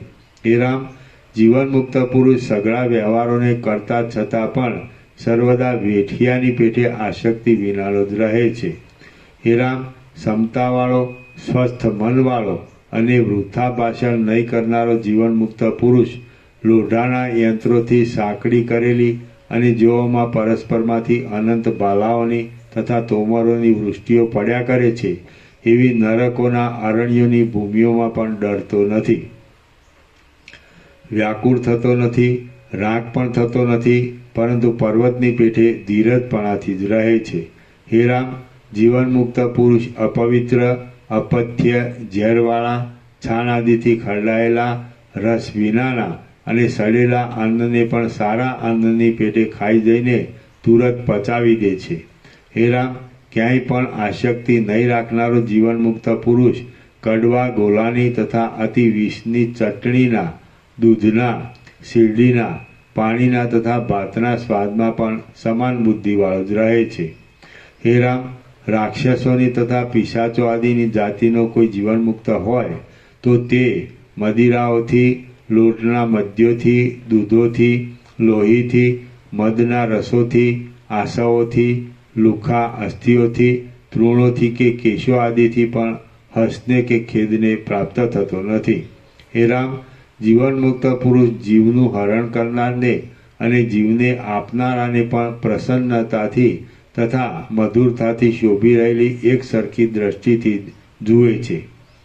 જીવનમુક્ત સર્વદા પ્રદીપ્ત રહેનારી પોતાની બુદ્ધિની ક્ષમતાને લીધે સ્થિર શરીરો કે રમણીય વસ્તુઓ મળવાથી રાજી થતો નથી અને અસ્થિર શરીરો કે અરમણીય વસ્તુઓ મળવાથી ગ્લાનિ પામતો નથી. પોતે ચિત્તમાં ચિંતા રહિત, રાગ વિનાનો, જાણવાનું જાણી ચૂકેલો તથા જગતની સ્થિતિને મિથ્યા જ સમજતો હોય છે અને જગતની સ્થિતિ પણ અત્યંત મિથ્યા જ છે. તેથી જીવનમુક્ત પુરુષ કદી પણ કોઈ ઇન્દ્રિયને વિષયોની સ્થિતિમાં પ્રસરવાનો અવકાશ આપતો નથી. જેમ મૃગો કૂણા પાંદડાને તુરત ગળી જાય છે, તેમ ઇન્દ્રિયો શોભા નહીં પામેલા આત્માને નહીં પહોંચેલા અને ગંભીર સ્થિતિ વિનાના મૂળ પુરુષને તુરત ગળી જાય છે. સંસારરૂપી સમુદ્રમાં તણાયા જતા, વાસનારૂપી તરંગોથી ગોથા ખાતા અને મોટી મોટી ચીસો પાડ્યા કરતા મૂળ પુરુષને ઇન્દ્રિયોરૂપી મગરમચ્છો ગળી જાય છે. જેમ જળના પૂર પર્વતને ખેંચી શકતા નથી, તેમ સુખ દુઃખ આદિ વિકલ્પોના સમૂહો વિચારવાળા અને આત્મામાં જ શાંત થયેલી બુદ્ધિવાળા જીવનમુક્ત પુરુષને ખેંચી શકતા નથી. જે પુરુષો પોતાના સ્વરૂપ જ્ઞાનથી સર્વ સંકલ્પોના સીમાડાના છેડારૂપ પરમપદમાં શાંતિ પામેલા હોય છે, તેઓને મેરુ પર્વત પણ તલના જેવો લાગે છે. બ્રહ્મરૂપે વિસ્તીર્ણ થયેલા ચિત્તવાળા જીવનમુક્ત પુરુષોને જગત અને જૂના ખડનો ટુકડો સમાન લાગે છે, ઝેર અને અમૃત સમાન લાગે છે અને ક્ષણ તથા હજારો કલ્પો પણ સમાન જ લાગે છે. આ સગળું જગત આત્મા જ છે એવો નિશ્ચય હોવાને લીધે આનંદ ભરેલી બુદ્ધિવાળો અને પોતે જ આત્મા હોવાને લીધે સઘળું જગત જેઓની અંદર જ રહેલું હોય છે એવા જીવનમુક્ત પુરુષો નિર્લેપપણાથી વિહાર કરે છે. આ જગતરૂપી ખોટું પાંજરું કે જે આત્માના જ એક જાતના ચલનરૂપ છે, તેમાં તત્વવેત્તાઓ કઈ વસ્તુને ત્યાજ્ય માને અને કઈ વસ્તુને ગ્રાહ્ય માને. હે રામ, આ સઘળું જગત આત્મા જ છે, માટે દ્વૈતરૂપ ભ્રાંતિને છોડી દો. આ સઘળું વિશાળ જગત આત્માનું જ રૂપ છે, માટે જ્ઞાની પુરુષ તેમાં કઈ વસ્તુને ત્યાજ્ય માને અને કઈ વસ્તુને ઈચ્છે. પૃથ્વીમાંથી પાંદડાના અંકુર જેવા જે વિષયો થાય છે, જે વિષયો થશે અને આકાશ આદિ અંકુરોરૂપ જે કાંઈ શબ્દ આદિ વિષયો છે, તેઓ સઘળા તત્વવેત્તા પુરુષોની દ્રષ્ટિમાં બ્રહ્મરૂપ જ છે. હે રામ, જેની સત્તા આદિમાં તથા અંતમાં ન હોય અને મધ્યમાં થોડીક વાર જ જોવામાં આવતી હોય, તે પદાર્થ આત્માના એક જાતના ભ્રમરૂપ જ હોય છે. એવો નિશ્ચય રાખી આ ઈષ્ટ છે અને આ અનિષ્ટ છે એવી કલ્પનાને ત્યજી દઈ સઘળા પદાર્થોના છેડાને પ્રાપ્ત થઈને તમે સંગરહિત અને સ્વયં પ્રકાશ અનુભવરૂપ થાઓ. સંગરહિત થયેલો પુરુષ અહંતાથી તથા મમતાઓથી રહિત કરેલા શરીર, મન અને ઇન્દ્રિયોથી કર્મ કરે તો પણ તેઓના ફળોથી લેપાતો નથી અને ન કરે તો પણ પ્રાયશ્ચિત કે ભાગી થતો નથી. જેમ માણસ મનોરથથી કલ્પી લીધેલા રાજ્યમાં તે કાર્યો કરવા છતાં પણ સુખ દુઃખોથી લેપાતો નથી, તેમ મનથી આસક્તિ વિનાનો જીવનમુક્ત પુરુષ વ્યવહાર સંબંધી કાર્યો કરતો હોય તો પણ સુખ દુઃખોથી લેપાતો નથી.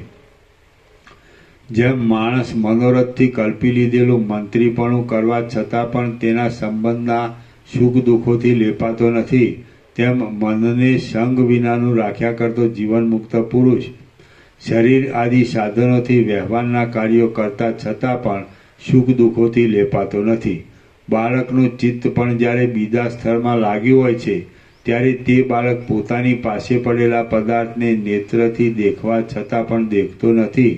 એટલા માટે આ વાત બાળકના પણ અનુભવમાં આવે એવી છે કે મનની લાગણી વિના જે કામ કરવામાં આવે તે કામ ન કર્યા જેવું જ છે.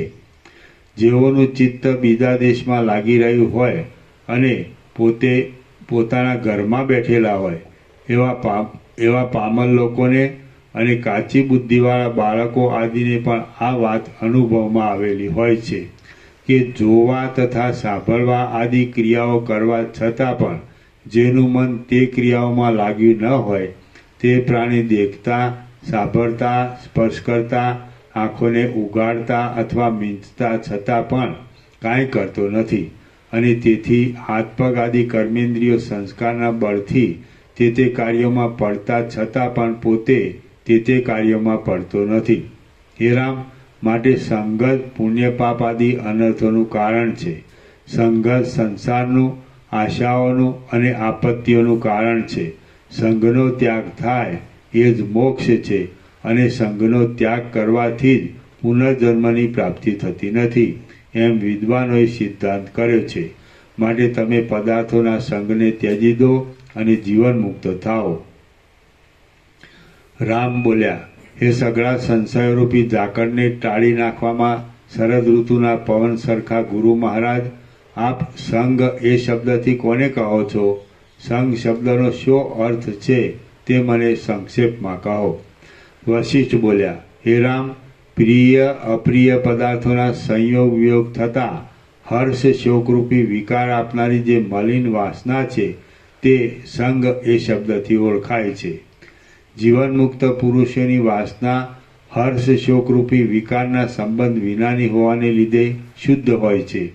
એટલા માટે તે વાસનાથી તેઓને પુનર્જન્મ પ્રાપ્ત થતો નથી. હે રામ, એવી શુદ્ધ વાસના અસંગ એ શબ્દથી કહેવામાં આવે છે અને તે વાસના જ્યાં સુધી જીવનમુક્ત પુરુષોનો દેહ રહે ત્યાં સુધી રહે છે. એ શુદ્ધ વાસનાથી કર્મ કરવામાં આવે તે કર્મ બંધન આપનાર થતું નથી. જીવનમુક્ત પુરુષ નહીં થયેલા લોકો કે જેઓ મૂઢ અને રાંક જ હોય છે તેઓની વાસના હર્ષ શોકરૂપી વિકારોના સંબંધવાળી હોય છે. માટે તે વાસના બંધન આપનારી થાય છે. એ હર્ષ શોકરૂપી વિકારોના સંબંધવાળી મલિન વાસના જ સંગ એ શબ્દથી કહેવાય છે અને પુનર્જન્મ આપે છે. એ મલિન વાસનાથી જે કર્મ કરવામાં આવે છે એ કર્મ બંધનને જ ઉત્પન્ન કરે છે. તમે જો પોતાના ચિત્તમાં વિકાર આપનારી એવી મલિન વાસનાને ત્યજી દઈને સ્વસ્થ રહેશો તો વ્યવહાર સંબંધી કાર્યો કરવા છતાં પણ લેપાશો નહીં. હે રામ, જો હર્ષ, ક્રોધ અને ખેદથી તમારો રંગ બદલાઈ જતો ન હોય તો તમે રાગથી, ભયથી તથા ક્રોધથી રહિત હોવાને લીધે સંગ વિનાના જ છો. હે રામ, જો તમે આશાથી થતા પરવશપણાનો ત્યાગ કરીને દુઃખોથી ગ્લાનિ ન પામતા હો અને સુખોથી પ્રસન્ન ન થતા હો તો જીવન મુક્ત જ છો. હે રામ, જો તમે વ્યવહારોમાં વિહાર કરતા પ્રાપ્ત થતી સુખ દુઃખોની દશાઓમાં બ્રહ્મથી એકરસપણાને ન છોડતા હો તો તમે જીવન મુક્ત જ છો. હે રામ, જો તમારા ચિત્તનો સ્વભાવ સઘળા ઇષ્ટ અનિષ્ટ વિષયોમાં એક સરખો રહેતો હોય અને તેમ રહીને વ્યવહારથી કરવા પડતા કાર્યોને અનુસરતો હોય તો તમે જીવન મુક્ત જ છો. હે રામ, કોઈ જાતનો બળાત્કાર કરવો નહીં પડતા ચિત્તનું સહજ અસંગપણું કે જે જીવન મુક્તની સ્થિર સ્થિતિરૂપ છે તેનું અવલંબન કરીને તમે રાગથી રહિત થાઓ, સમ થાઓ અને સ્વસ્થ થાઓ. વૃથા ભાષણ નહીં કરનારો અને જેણે ઇન્દ્રિયો રૂપી પિશાચોને વશ કર્યા હોય છે એવા મહાત્મા જીવનમુક્ત પુરુષ માનથી, મદથી, મચ્છરથી તથા સંતાપથી રહિત જ રહે છે. સર્વદા સઘળી વસ્તુઓમાં સમબુદ્ધિવાળો, સ્પૃહા વિનાનો અને કોઈની પણ યાચના નહીં કરનારો જીવનમુક્ત પુરુષ વર્ણના, આશ્રમના તથા કુળના ક્રમથી પ્રાપ્ત થયેલા સહજ વ્યાપાર સિવાય બીજું કાંઈ પણ કરતો નથી. વર્ણના, આશ્રમના તથા કુળના ક્રમથી પ્રાપ્ત થયેલું પોતાનું જે કાંઈ સહજ કર્મ હોય તેને જ કોઈ જાતનો ખેદ ધર્યા વિના કરતો એ જીવનમુક્ત પુરુષ આસક્તિથી તથા ફળની ઈચ્છાથી રહિત થયેલી બુદ્ધિ વડે પોતાના સ્વરૂપમાં જ રમે છે. જેમ મંદરાચળે દોડી નાખ્યા છતાં પણ ક્ષીર સમુદ્રે પોતાના શ્વેતપણારૂપ સ્વભાવને છોડ્યો ન હતો, તેમ જીવનમુક્ત પુરુષ મોટી સંપત્તિને અથવા મોટી વિપત્તિને પામ્યા છતાં પણ પોતાના પ્રથમથી સિદ્ધ કરી રાખેલા સમ, દમ તથા સમદ્રષ્ટિ આદિ સ્વભાવને છોડતો નથી. જેમ ચંદ્ર પોતાની ક્ષીણતા થતાં કે વૃદ્ધિ થતાં હર્ષશોકથી રહિત જ રહે છે, તેમ જીવનમુક્ત પુરુષ પોતાને ચક્રવર્તીપણું, આપદા, સર્પાદિની યોની અથવા ઇન્દ્રની પદવી પ્રાપ્ત થતાં પણ હર્ષશોકથી રહિત જ રહે છે. હે રામ, રાગને તથા દ્વેષને છોડી દઈ, ભેદને દૂર કરી નાખી અને અનેક પ્રકારના તુચ્છ ફળો આપનારી પ્રિય વાસનાઓને પણ શાંત કરીને એવી રીતે આત્માનો વિચાર કરો કે જે વિચારથી ગંભીર ચિત્તવાળા તથા અવશ્ય મેળવવા યોગ્ય છેલ્લા પુરુષાર્થમાં તમે સ્થિર થાઓ. હે રામ, વિચારને લીધે ઉદય પામેલી સમાધિના વિલાસથી સઘળી વાસનાઓનો ક્ષય થતાં શુદ્ધ થયેલી આત્માને જોનારી અને આત્માના દર્શનથી જ અવિદ્યાને તથા અવિદ્યાના કાર્યને બાળી નાખવામાં સમર્થ થયેલી બુદ્ધિ વડે દુઃખ રહિત, નિરતિશય આનંદરૂપ પરમ પદમાં તમે રહો. એમ રહેવાથી તમે આ સંસારમાં ફરીવાર જન્મરૂપી બંધનોથી બંધાશો નહીં. શ્રી યોગ વાસિષ્ઠ મહારામાયણમાં ઉપશમ પ્રકરણનો સમદર્શન નામનો સર્ગ 93મો સમાપ્ત. ઉપશમ પ્રકરણ સમાપ્ત. ઓમ ઓમ ઓમ. આ પૂરું થઈ ગયું. 803. નિર્વાણ. પ્રસાદ આપી દો.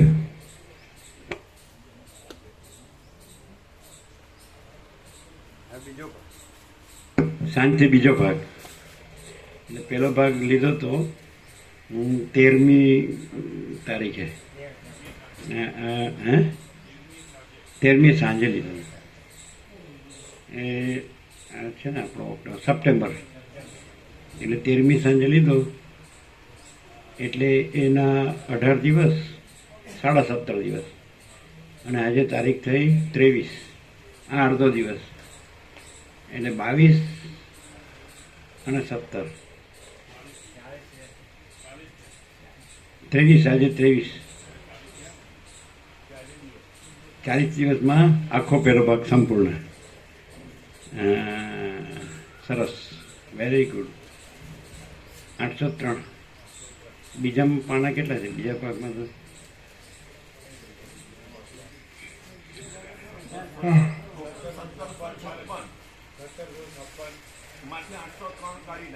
બરાબર 1756.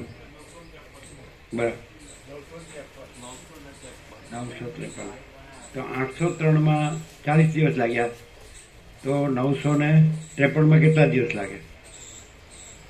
બસ આપણે રાઉન્ડ અબાઉટ 90ની વાત હતી. 3 મહિના 3 મહિનામાં આખું સંપૂર્ણ.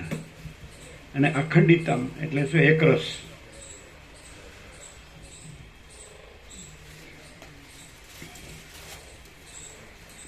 કેટલા થાય? 953 ને 803 ને 40 દિવસ.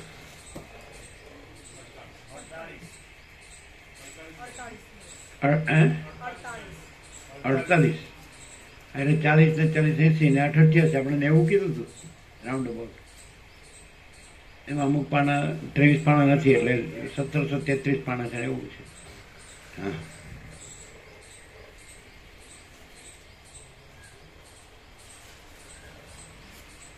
પ્રસાદ બધો આપી દો, રાખતા નહીં, કાંઈ બગડે નહીં, બધો સદુપયોગ થઈ જાય, જાજા મોઢે વરે.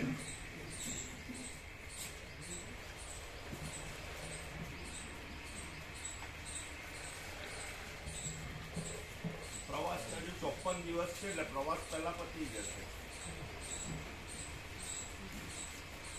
88 17 જાન્યુઆરી 17 જાન્યુઆરી એટલે આજે એટલે 7 દિવસ આ મહિનાના, 30 દિવસ 31 દિવસ ડિસેમ્બર. આ મહિનાના 23 ને 7 31 દિવસ છે ને, એટલે 8 દિવસ ને, 8 8 દિવસ. અને પછી નવેમ્બરના 30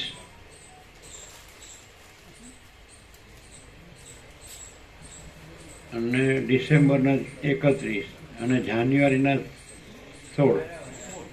કેટલા થાય? 8 અને 30 38 અને ડિસેમ્બરના 31 તો 62 ને 7 69 અને 16 69 6 75 અને 10 85 કમ્પ્લીટ થઈ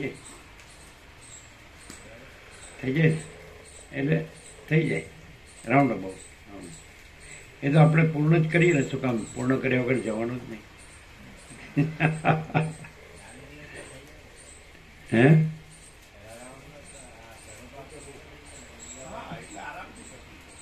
થઈ જાય મસ્તીથી થઈ જાય.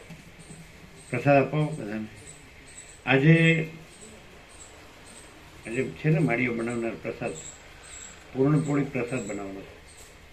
આવડે જ બધાને? ના, શ્રીખંડ નહીં, પૂર્ણપોળી. શ્રીખંડની પછી વાત થઈ હતી, ખ્યાલ ભૂલી ગયા? પૂર્ણપોળી શ્રીખંડ મંગાવ્યો નથી ને, પૂર્ણપોળી કીધું હતું. ખબર છે? કોને સાંભળ્યું હતું? હા, પૂર્ણપોળી કીધું. એનું ચોખ્ખી વસ્તુ બધી બને ને, પેલું કોમર્શિયલ આવે, અને આ તમારું શુદ્ધ સાત્વિક પૌષ્ટિક પ્રસાદ. અને ઘણા વખતથી બની નથી, તો બનાવનારા હોય તો બરાબર.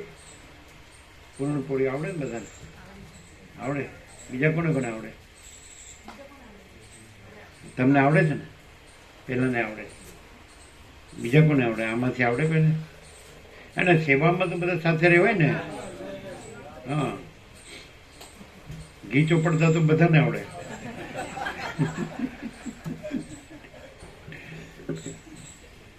એટલે શ્રીખંડ નહીં, પૂરણપોળી. આપણે વાત થઈ હતી, ખબર? એટલે અહીંની ચોખ્ખી વસ્તુ, પેલું કોમર્શિયલ કહેવાય, અને આ ચોખ્ખી વસ્તુ કહેવાય.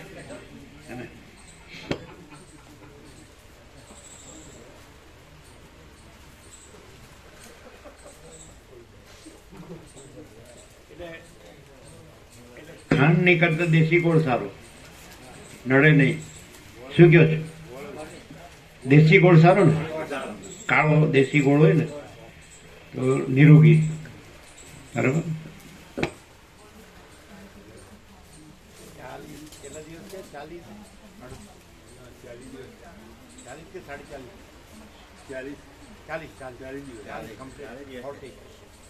40 રાઉન્ડ. હા,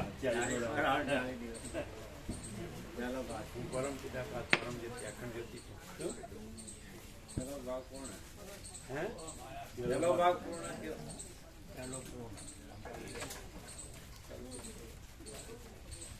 વેરી ગુડ. એટલે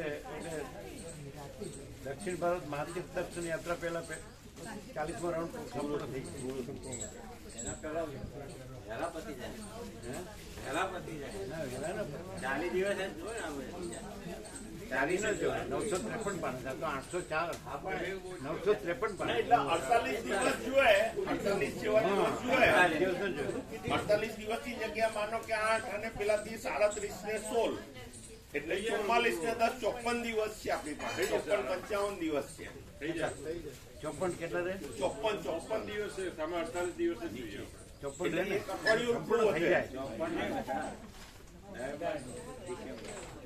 ઘણું ઘણું બરાબર ઘણું 17 જાન્યુઆરી 16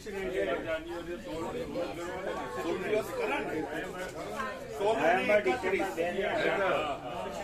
બધા એક જ સ્વરૂપ થઈ ગયું. હા 11મો અજરામાં અખંડ અવિનાશ. હવે સાંભળો એટલે સમજાય ને? કાલે કીધું તો નહોતું સમજાતું. હવે સમજાય. જેમ જેમ આપણે અભ્યાસ રાખીએ ને પ્રમાણે આમાં રહીએ એટલે અનુભવ આવે. હવે અમારું સતત અહીંયા આવવાનું તો રહેશે. આ તો નજીક છે ને. એટલે અમારે મુંબઈથી આવવું પડે ને. મુંબઈની છે ને? તમે ક્યાં વસઈ મુંબઈ. મુંબઈ બંને મુંબઈ. વસાઈ આ વસઈ. વસાઈ થાણાની વચ્ચે વજ્રેશ્વરી છે. હા બ્રજેશભાઈ. ગણેશપુરી અમે બચપનમાં જતા. નિત્યાનંદ પેલા આવ્યો હતો નિત્યાનંદ. એટલે જ્યારે અમે નાના હતા ત્યારે બધા બુઝુર્ગો સાથે ગયા હતા ગણેશભાઈ. એટલે નિત્યાનંદ સ્વામી ઝૂંપડીમાં હતા. આ બધું નતું આશ્રમો નતા. હા 70 વર્ષ પહેલાની વાત. એટલે અમે બહાર રમતા અમે તો રમત ક્યારે તો બહાર ડાળીઓ લટકતા હતા અંદર નતા ગયા. પછી તો એનો ઓરા હોય ને આખો. અને એ આવેલા ત્યાંથી આપણે કાલિયાંગાડ. સાઉથમાંથી આવેલા મેંગ્લોર કેરલા. વિવેકાનંદ પ્રભુ જે છે ને સાઉથના કર્ણાટક. 2 જણ ત્યાંના છે. એક સ્વામી રામદાસ. આપણે ભાવનગર તત્વ બોધશો ને તો ત્યાં આગળ રામદાસ આશ્રમ છે એક જ. અને એક ત્યાં આપણા લીસ્ટમાં લીધો નથી. પેલા નિત્યાનંદ સ્વામી ત્યાં હતા એટલે મંદિર ત્યાં છે. રામદાસ સ્વામીનો આશ્રમ છે. સમર્થ સ્વામી રામદાસ. એમની એક જ વાત હતી, શ્રી રામ જય રામ જય જય. એટલે આપણે સદનત્વ આવેલા. સદનત્વ આપણે અને એમની 2 બુક હતી ગુજરાતીમાં, ઈશ્વરની શોધમાં અને શક્તિ વિલાસ એમની એક ફેમસ બુક ગણાતી. શક્તિ વિલાસ. ચિત્ત શક્તિ એ વિલાસ. તો એ મુક્તાનંદ આપણે ના મુક્તાનંદ એ તો નિત્યાનંદના શિષ્ય એમની છે. ચિત્ત શક્તિ વિલાસ એ નહીં. એ નહીં. આ તો એ સ્વામી રામદાસ. સમર્થ સ્વામી રામદાસ થી સમર્થ સ્વામી રામદાસ. રામદાસ. હવે જે કમળામાં મનુપ્રભુ હતા ને મનુપ્રભુ, આ આનંદી માળીના હસબન્ડ, આપણે આનંદ માળી આવ્યા હતા ને એના 2 બાબા 2 બેન એની વહુ ને નો રે અહીંયા હા તો એ મનુપ્રભુ. અચ્છા. તો એના કાકા કે વડોદરા એ લગભગ 87 કેટલી વર્ષની ઉંમરે અમારી પાસે કમળા કુટીર આવેલા. એટલે એ જ્યારે 27 વર્ષના હતા ત્યારે સાઉથમાં ગયેલા અને 3 મૂર્તિઓના દર્શન કરેલા. 3 રમણ મહર્ષિ અરવિંદ અને સમર્થ સ્વામી રામદાસ. એટલે એવા માણસને અમે જોયેલો છે. હા. એ નિકોરાયા હતા ને બહુ નહીં, કમળ કુટીર આવેલા. કમાળ કુટીર. એટલે એ ત્યારે 87 ના હતા, હા. પણ એ જ યંગ હતા અને એ શેમાં આણંદજી કલ્યાણજીની પેઢીમાં સર્વિસ હતી એમની. એના કામે ત્યાં ગયા હતા. આણંદજી કલ્યાણજી ખબર છે ને, અમારે જે બધા મોટા મોટા મંદિરો આ બનાવ્યા. મંદિરોમાં છે ને? હા, એમાં એ હતા. એમાં હતા એટલે એના કામ માટે સાઉથમાં ગયેલા. સાઉથમાં ગયા કે મને 3 ના દર્શન થયા. મહર્ષિ અરવિંદ, રમણ મહર્ષિ અને સમર્થ સ્વામી રામદાસ. એવું જ છે અત્યારે. અમે નિત્યાનંદના પછીના એમને દર્શન કર્યા. નિત્યાનંદ ગણેશાનંદ અરે મુક્તાનંદ અમુક્તાનંદ દર્શન કર્યા. ચિત્તશક્તિ વિલાસ એનું બુક છે. હા, એ ખબર નહીં પણ અમે દર્શન અમે કરેલા. જોયેલા, સુરત જોયેલા એમને. હા, અમે દર્શન. પણ એ તો નિત્યાનંદ અલગ ને મુક્તાનંદ હા, એ તો અલગ. નિત્યાનંદ તો એ અવધૂત હતા. પણ જયારે નિત્યાનંદ સ્વામી હતા ગણેશપુરી, ત્યારે ઝૂંપડી હતી. એ ખબર. અને અમે બુઝુર્ગો સાથે ગયેલા ત્યારે અમે નાના હતા, એટલે અમે રમતિયાળ હતા, એટલે બહાર ઝાડની ડાળીએ લટકતા હતા, અમે અંદર ગયા નહોતા. એનો ઓરા તો હોય જ. હોય જ. એટલે આ બધું.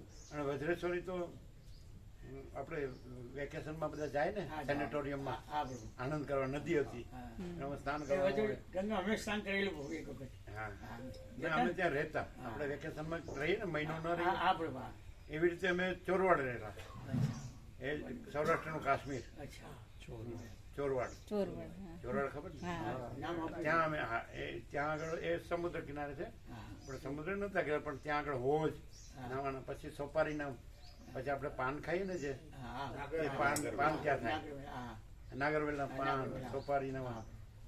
એકદમ એટલે મસ્તી. પછી ક્યારેક નાસિક વેકેશનમાં, હા. તો ક્યારેક લોનાવાલા, હા. આ બધા સ્થળો છે ને હા. વેકેશનમાં માણસ આનંદ માટે જાય. ત્યાં બધા જતા હોય છે. જતા હોય.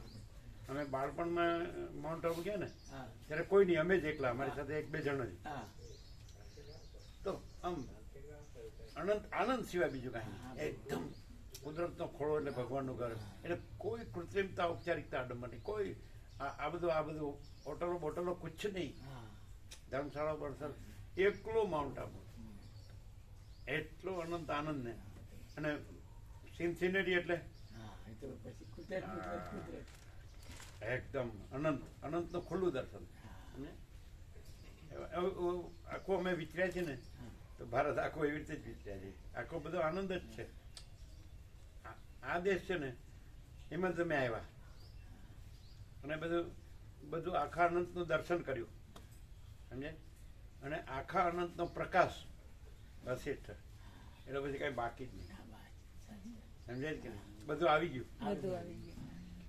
અને આવી જગ્યામાં શાંતિથી વસીત પ્રકાશથી સરળ શ્રવણ અખંડ પૂર્ણ થતો હોય, એટલે આ બધું એ જ છે. એ જ છે.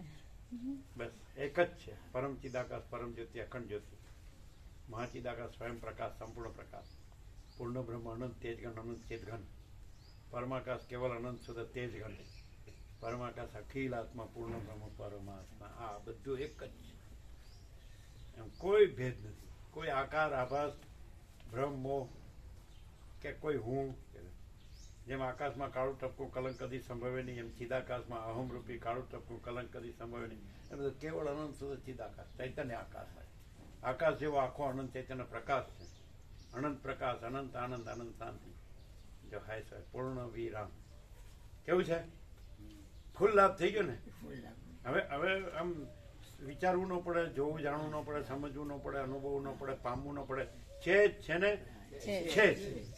અને બીજું નથી ને નથી. પ્રભુ એમને પૂછેલું નહીં. 0-0 નો કોમ્પ્રોમાઇઝ, ડાયરેક્ટ નવા મીડિયા 0-0 નો કોમ્પ્રોમાઇઝ. શું પ્રભુ અમને નિકોળા પૂછેલું, શું પૂછ્યું ખબર નહીં, પણ મેં છે બોલી રહી ગયા હતા, છે એટલું યાદ એટલે છે. હું એટલે બલવના ચિહ્ન ના ના છે. એ નહીં.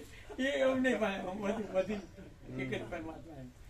પણ એ તેજ છે, જ્યોતિ છે, પ્રકાશ છે. એ કોઈ આભાસ નથી, આકાર નથી, હા. કલ્પના નથી, ભ્રમ નથી, મોહ નથી, હા, એ બધું એ જ આવે છે. પણ એ તેજ છે, જ્યોતિ છે, પ્રકાશ છે. અને એનું સંપૂર્ણ દ્રષ્ટાંત જોતા હોય તો આકાશ, વશિષ્ઠના પેટર્ન 3 દ્રષ્ટાંત: આકાશ, સૂર્યનારાયણ ભગવાન, એનો પ્રકાશ, આ બધો, અને મહાસાગર, 3 પેટર્ન દ્રષ્ટાંત. અને જે આ અજ્ઞાનથી જે બધું દેખાય છે અને પછી લોકો દુઃખી થાય છે, સમજાય, એના 2 પેટર્ન દ્રષ્ટાંત: સ્વપ્ન અને ઝાંઝવાનું જળ. આ બધું કર્યું છે ને, દેહ હું છું, પુરુષ છે, સ્ત્રી છે, ઘર છે, ધન છે, પ્રજા છે, માન છે, બડાઈ છે, આ બધું તો સ્વપ્ન ને ઝાંઝવાનું જળ. અને જો આકાશ તો કેવું અનંત ને સ્વચ્છ અને ભરપૂર, એવી રીતે પ્રકાશ જે અનંત સ્વચ્છ અને ભરપૂર, મહાસાગર અનંત સ્વચ્છ અને ભરપૂર. એટલે સત્યની ઉપમા આ 3 છે વશિષ્ઠની: આકાશ, સૂર્ય અને મહાસાગર. અને અસતની ઉપમા આ જેને તમે સંસાર કહો છો, માયા કહો છો, મોહ કહો છો, બધું એની ઉપમા સ્વપ્ન જેવું અને ઝાંઝવાના જળ જેવું. અસત, અસાર, દુઃખ, મિથ્યા, નાશવંત, સ્વપ્ન જેવું અને મૃગ તૃષ્ણાના જળ જેવું. હવે આનાથી જ માણસે ક્લિયર થાય. પછી દ્રષ્ટાંતે નથી. આ નથી માયા જે છે, મોહ છે, એ નથી. પછી દ્રષ્ટાંતે નથી. અને પછી પરમ ચિદાકાશ, પરમ જ્યોતિ, અખંડ જ્યોતિ, બધાનું સાચું હું, ટ્રુ આઈડેન્ટિટી, સાચું પરમ ચિદાકાશ, પરમ જ્યોતિ, અખંડ મહાચિદાકાશ, સ્વયં પ્રકાશ, સંપૂર્ણ પ્રકાશ. એટલે વાંચવાથી ન ખબર પડે. પ્રકાશથી આપણે જે નિષ્કર્ષ આપણે આપેલો છે, નિચોડ, નિષ્કર્ષ, એબસ્ટ્રેક્ટ નિચોડ આવી ગયું. હવે જો જે માણસ આમ એમ જોઈ લે કે આ અનંત વિસ્તારવાળું તેજ, અનંત તેજમાં તેજ વિના બીજું કાંઈ નથી, એ પૂર્ણ વિરામ. અનંત વિસ્તારવાળું તેજ, અનંત તેજમાં તેજ વિના બીજું કાંઈ નહીં, પૂર્ણ વિરામ. આ હું ન રાખે ને તો એ જ છે. આ હું રાખે તો બધી માયા છે, ભ્રાંતિ, સંસાર. ખ્યાલ આવે? એટલે રામકૃષ્ણ પરમહંસ એમ કહેતા, હું મરીએ મટે જંજાળ, આપ મોહે તો ડૂબ ગઈ દુનિયા. એટલે કોઈ ફસાયેલો હોય તો સમજેલો હું રાખ્યું છે, એ ભ્રમ છે, ઇલ્યુઝન, કાંઈ વસ્તુ નથી. અને ન રાખ્યું હોય તો ખબર પડે. તો રમણ કે છે કે જ્યાં અહંકાર નથી હોતો ત્યાં પરમાત્મા સ્વયં પ્રકાશે છે. બધાના એના લક્ષણો જેને કહે ને, ક્રાઇટેરિયા, મૂળ મુખ્ય લક્ષણ, કે આ માણસ પરમ ચિદાકાશ, પરમ જ્યોતિ, અખંડ જ્યોતિ રહ્યો છે વસિત, તો એમાં હું આ વસિત નથી અને આ જગત નથી. અને એ રીતે જ હોય, વર્તતા હોય. તો સમજી લો, જ્યાં અહંકાર રમણ, જ્યાં અહંકાર નથી હોતો ત્યાં પરમાત્મા સ્વયં પ્રકાશ. અને અહંકાર હોય તો હું આ છું, આ પુરુષ છે, આ સ્ત્રી છે, આ ધન છે, આ રાજ્ય ભોગો લક્ષ્મી છે, આ માન છે, બળાઈ આમ છે, મારા આમ, હું ભણેલો ગણેલો છું, મારા મકાન દુકાન છે, મારા બધા ફેમિલી છે, મારા કુલ કુટુંબ, જ્ઞાતિ, સમાજ, દેશ, દુનિયા છે, આ વર્લ્ડ છે, એનું બધું અધ્યતન જ્ઞાન વિજ્ઞાન છે, એ બધું હું જાણું છું, હું બધું કરું છું, હું સુખી છું, હું દુઃખી છું, જન્મું છું, જીવું છું, મરું છું, રાગ દ્વેષ, ઈચ્છા અનિચ્છા કરું છું. હું હોય તો આ બધું, અને હું ન હોય તો આ બધું. કેવું છે? ક્લિયર છે ને? 40મા રાઉન્ડ નો 40 દિવસમાં પહેલો ભાગ પૂરો, 40 days. આજે પૂરણ પોળી, બરોબર?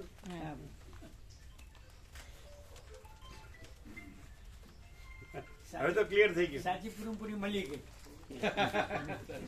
પૂર્ણ બ્રહ્મ, પૂર્ણ પોળી, એમ પૂર્ણ શબ્દ છૂટો પાડે છે. આમ પૂર્ણ પોળી એટલે પૂર્ણ બ્રહ્મ, અનંત તેજઘન, અનંત ચિદઘન, ચૈતન્ય ઘન, ચૈતન્ય પ્રકાશ, તેજ, જ્યોતિ. જેટલા બધા જણો, કેટલા જણ છે એટલાનો પ્રસાદ બનાવવાનો, બરાબર?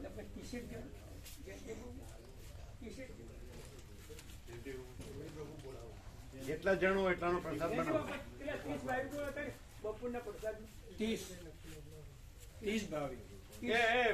પેલી પત્રિકા આપજો જે આજે કાલે આપીને બધાને, જે આપણે સુધારેલી પત્રિકા મળી ને. એટલે હવે આવશે રમણ જયંતિ 30 ડિસેમ્બર, બરોબર? 30 ડિસેમ્બર. 30 ભાવિક છે. 30 કોઈ કદાચ આવી જાય એવું હોય તો 35-40 બને. 35 નંબર છે ને, એ પૂર્ણ બ્રહ્મ, પરમ ચિદાકાશ, પરમ જ્યોતિ, અખંડ જ્યોતિનો નંબર છે. આપણે 35 પલંગ બનાવ્યા જ ને,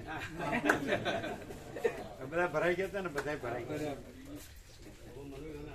અચ્છા, તો 35 નું બનાવો, પણ ગોળ નું બનાવવાનું, ગોળ. પછી એની સાથે શાકભાજી, સાદી રોટલી જેને લેવી હોય સાદી થોડી બનાવવાની, પણ ચરી હોય, ગળ્યું ન ખાતા હોય. પછી જેને દાળ ભાત શાક તો ખરું જ. શાક શેનું છે? પૂરી સાથે તો શેનું કારેલા ને, કારેલા. કઢી ભાત. પૂરણપોળી સાથે કઢી સાલા કઢી ભાત શાકમાં તો જે હોય એ બધું. શાક નહીં લાયા. કઢી ભાત. કઢી ભાત. કઢી શાક લાવવાનું કારેલાનું શાક કરતા હોય છે પૂરણપોળી સાથે ના જે કરવું હોય જે.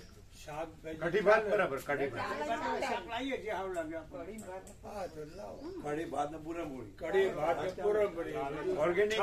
ઓર્ગેનિક હોય ને તાજું લીલું કૂણું હોય ને સારું તાજું લીલું કૂણું નડે નહીં ઓર્ગેનિક હોય દવા ખાતર ન હોય શુદ્ધ સાત્વિક પૌષ્ટિક રીંગણ બટાટો બટાકો નો ચાલે ચાલે તો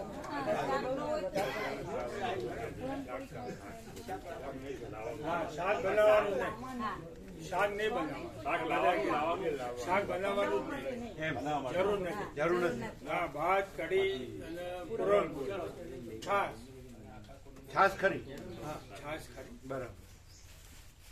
બરાબર કઢી ભાત ને પૂરણપોળી ભાત પૂરણપોળી છાશ છાશ ના પણ સાદી જેને ચરી હોય ગળપણની એની સાદી રોટલી બનાવે સાદી રોટલી ગોળમાં જ બનશે ને ના જેને ચરી ડાયાબિટીસ ચરી હોય એના માટે સાદી બનાવે. લોટ તો એમ જ બને ને એ લોટની પૂરી સાદી બને હા બરાબર લોટ એમાં ગોળ નહીં નાખવાનો એટલે જે નો ખાતા હોય ને ગળ્યું નો ખાતા હોય એના માટે પેલું પૂરણ ભરવાનું આવે પેલું એમ જ બનાવવાનું. એ સુપ્રભુ આવડે જ કે નહીં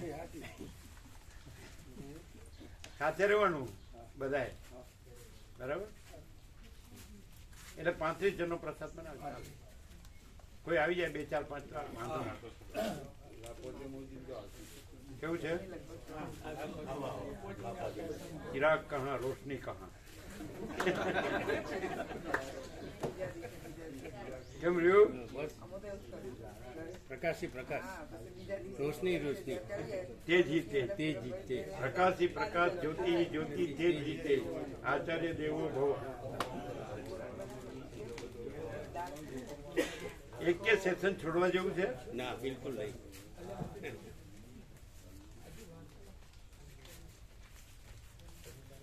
એ તો તમારે સાંજે આવો ને તો તમારો ચિરંજીવ કે કોઈ પણ મૂકી જાય તમને નો દેખાતો હોય તો પ્રયત્ન કરી એનું ગોઠવણી થાય એટલે બીજો જતો જતો જેને ઇન્ટરેસ્ટ હોય ને એને લવાય એ ચલાવે વાહન એટલે તમારે કોઈ તકલીફ નહીં. આ તો તમારું ઘર આંગણે મહાસાગર છે મહાચિદાકાશ મહાસાગર ચિદાકાશ ગંગા હતી અને આ મહાચિદાકાશ મહાસાગર. ચાલો ઓકે હા લેવાનું રહી ગયું ઠીક છે ચાલો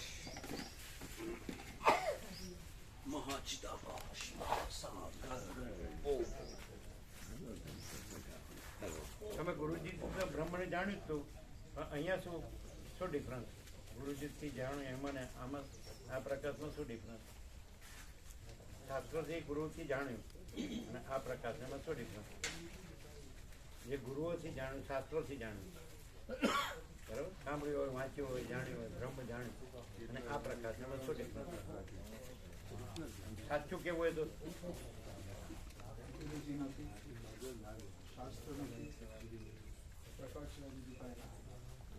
બ્રહ્મ શબ્દ પણ નથી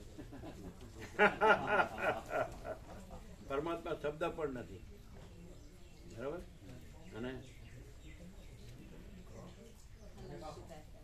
હમણાં કીધું ને આચાર્ય પ્રભુએ પ્રકાશ જી પ્રકાશ જ્યોતિ હિ જ્યોતિ તેજ હિ તેજ. અને પરમ પ્રકાશ પરમ આનંદ પરમ શાંતિ અનંત પ્રકાશ અનંત આનંદ અનંત શાંતિ. ચલો એ કોને ક્યાં આગળ પ્રગટ થાય છે? તો ખરું જ પ્રગટ જ છે. જ્યાં હું નથી ત્યાં એ પ્રકાશ, જ્યાં હું છે ત્યાં પછી બધું નથી એને હું કહેવાનું.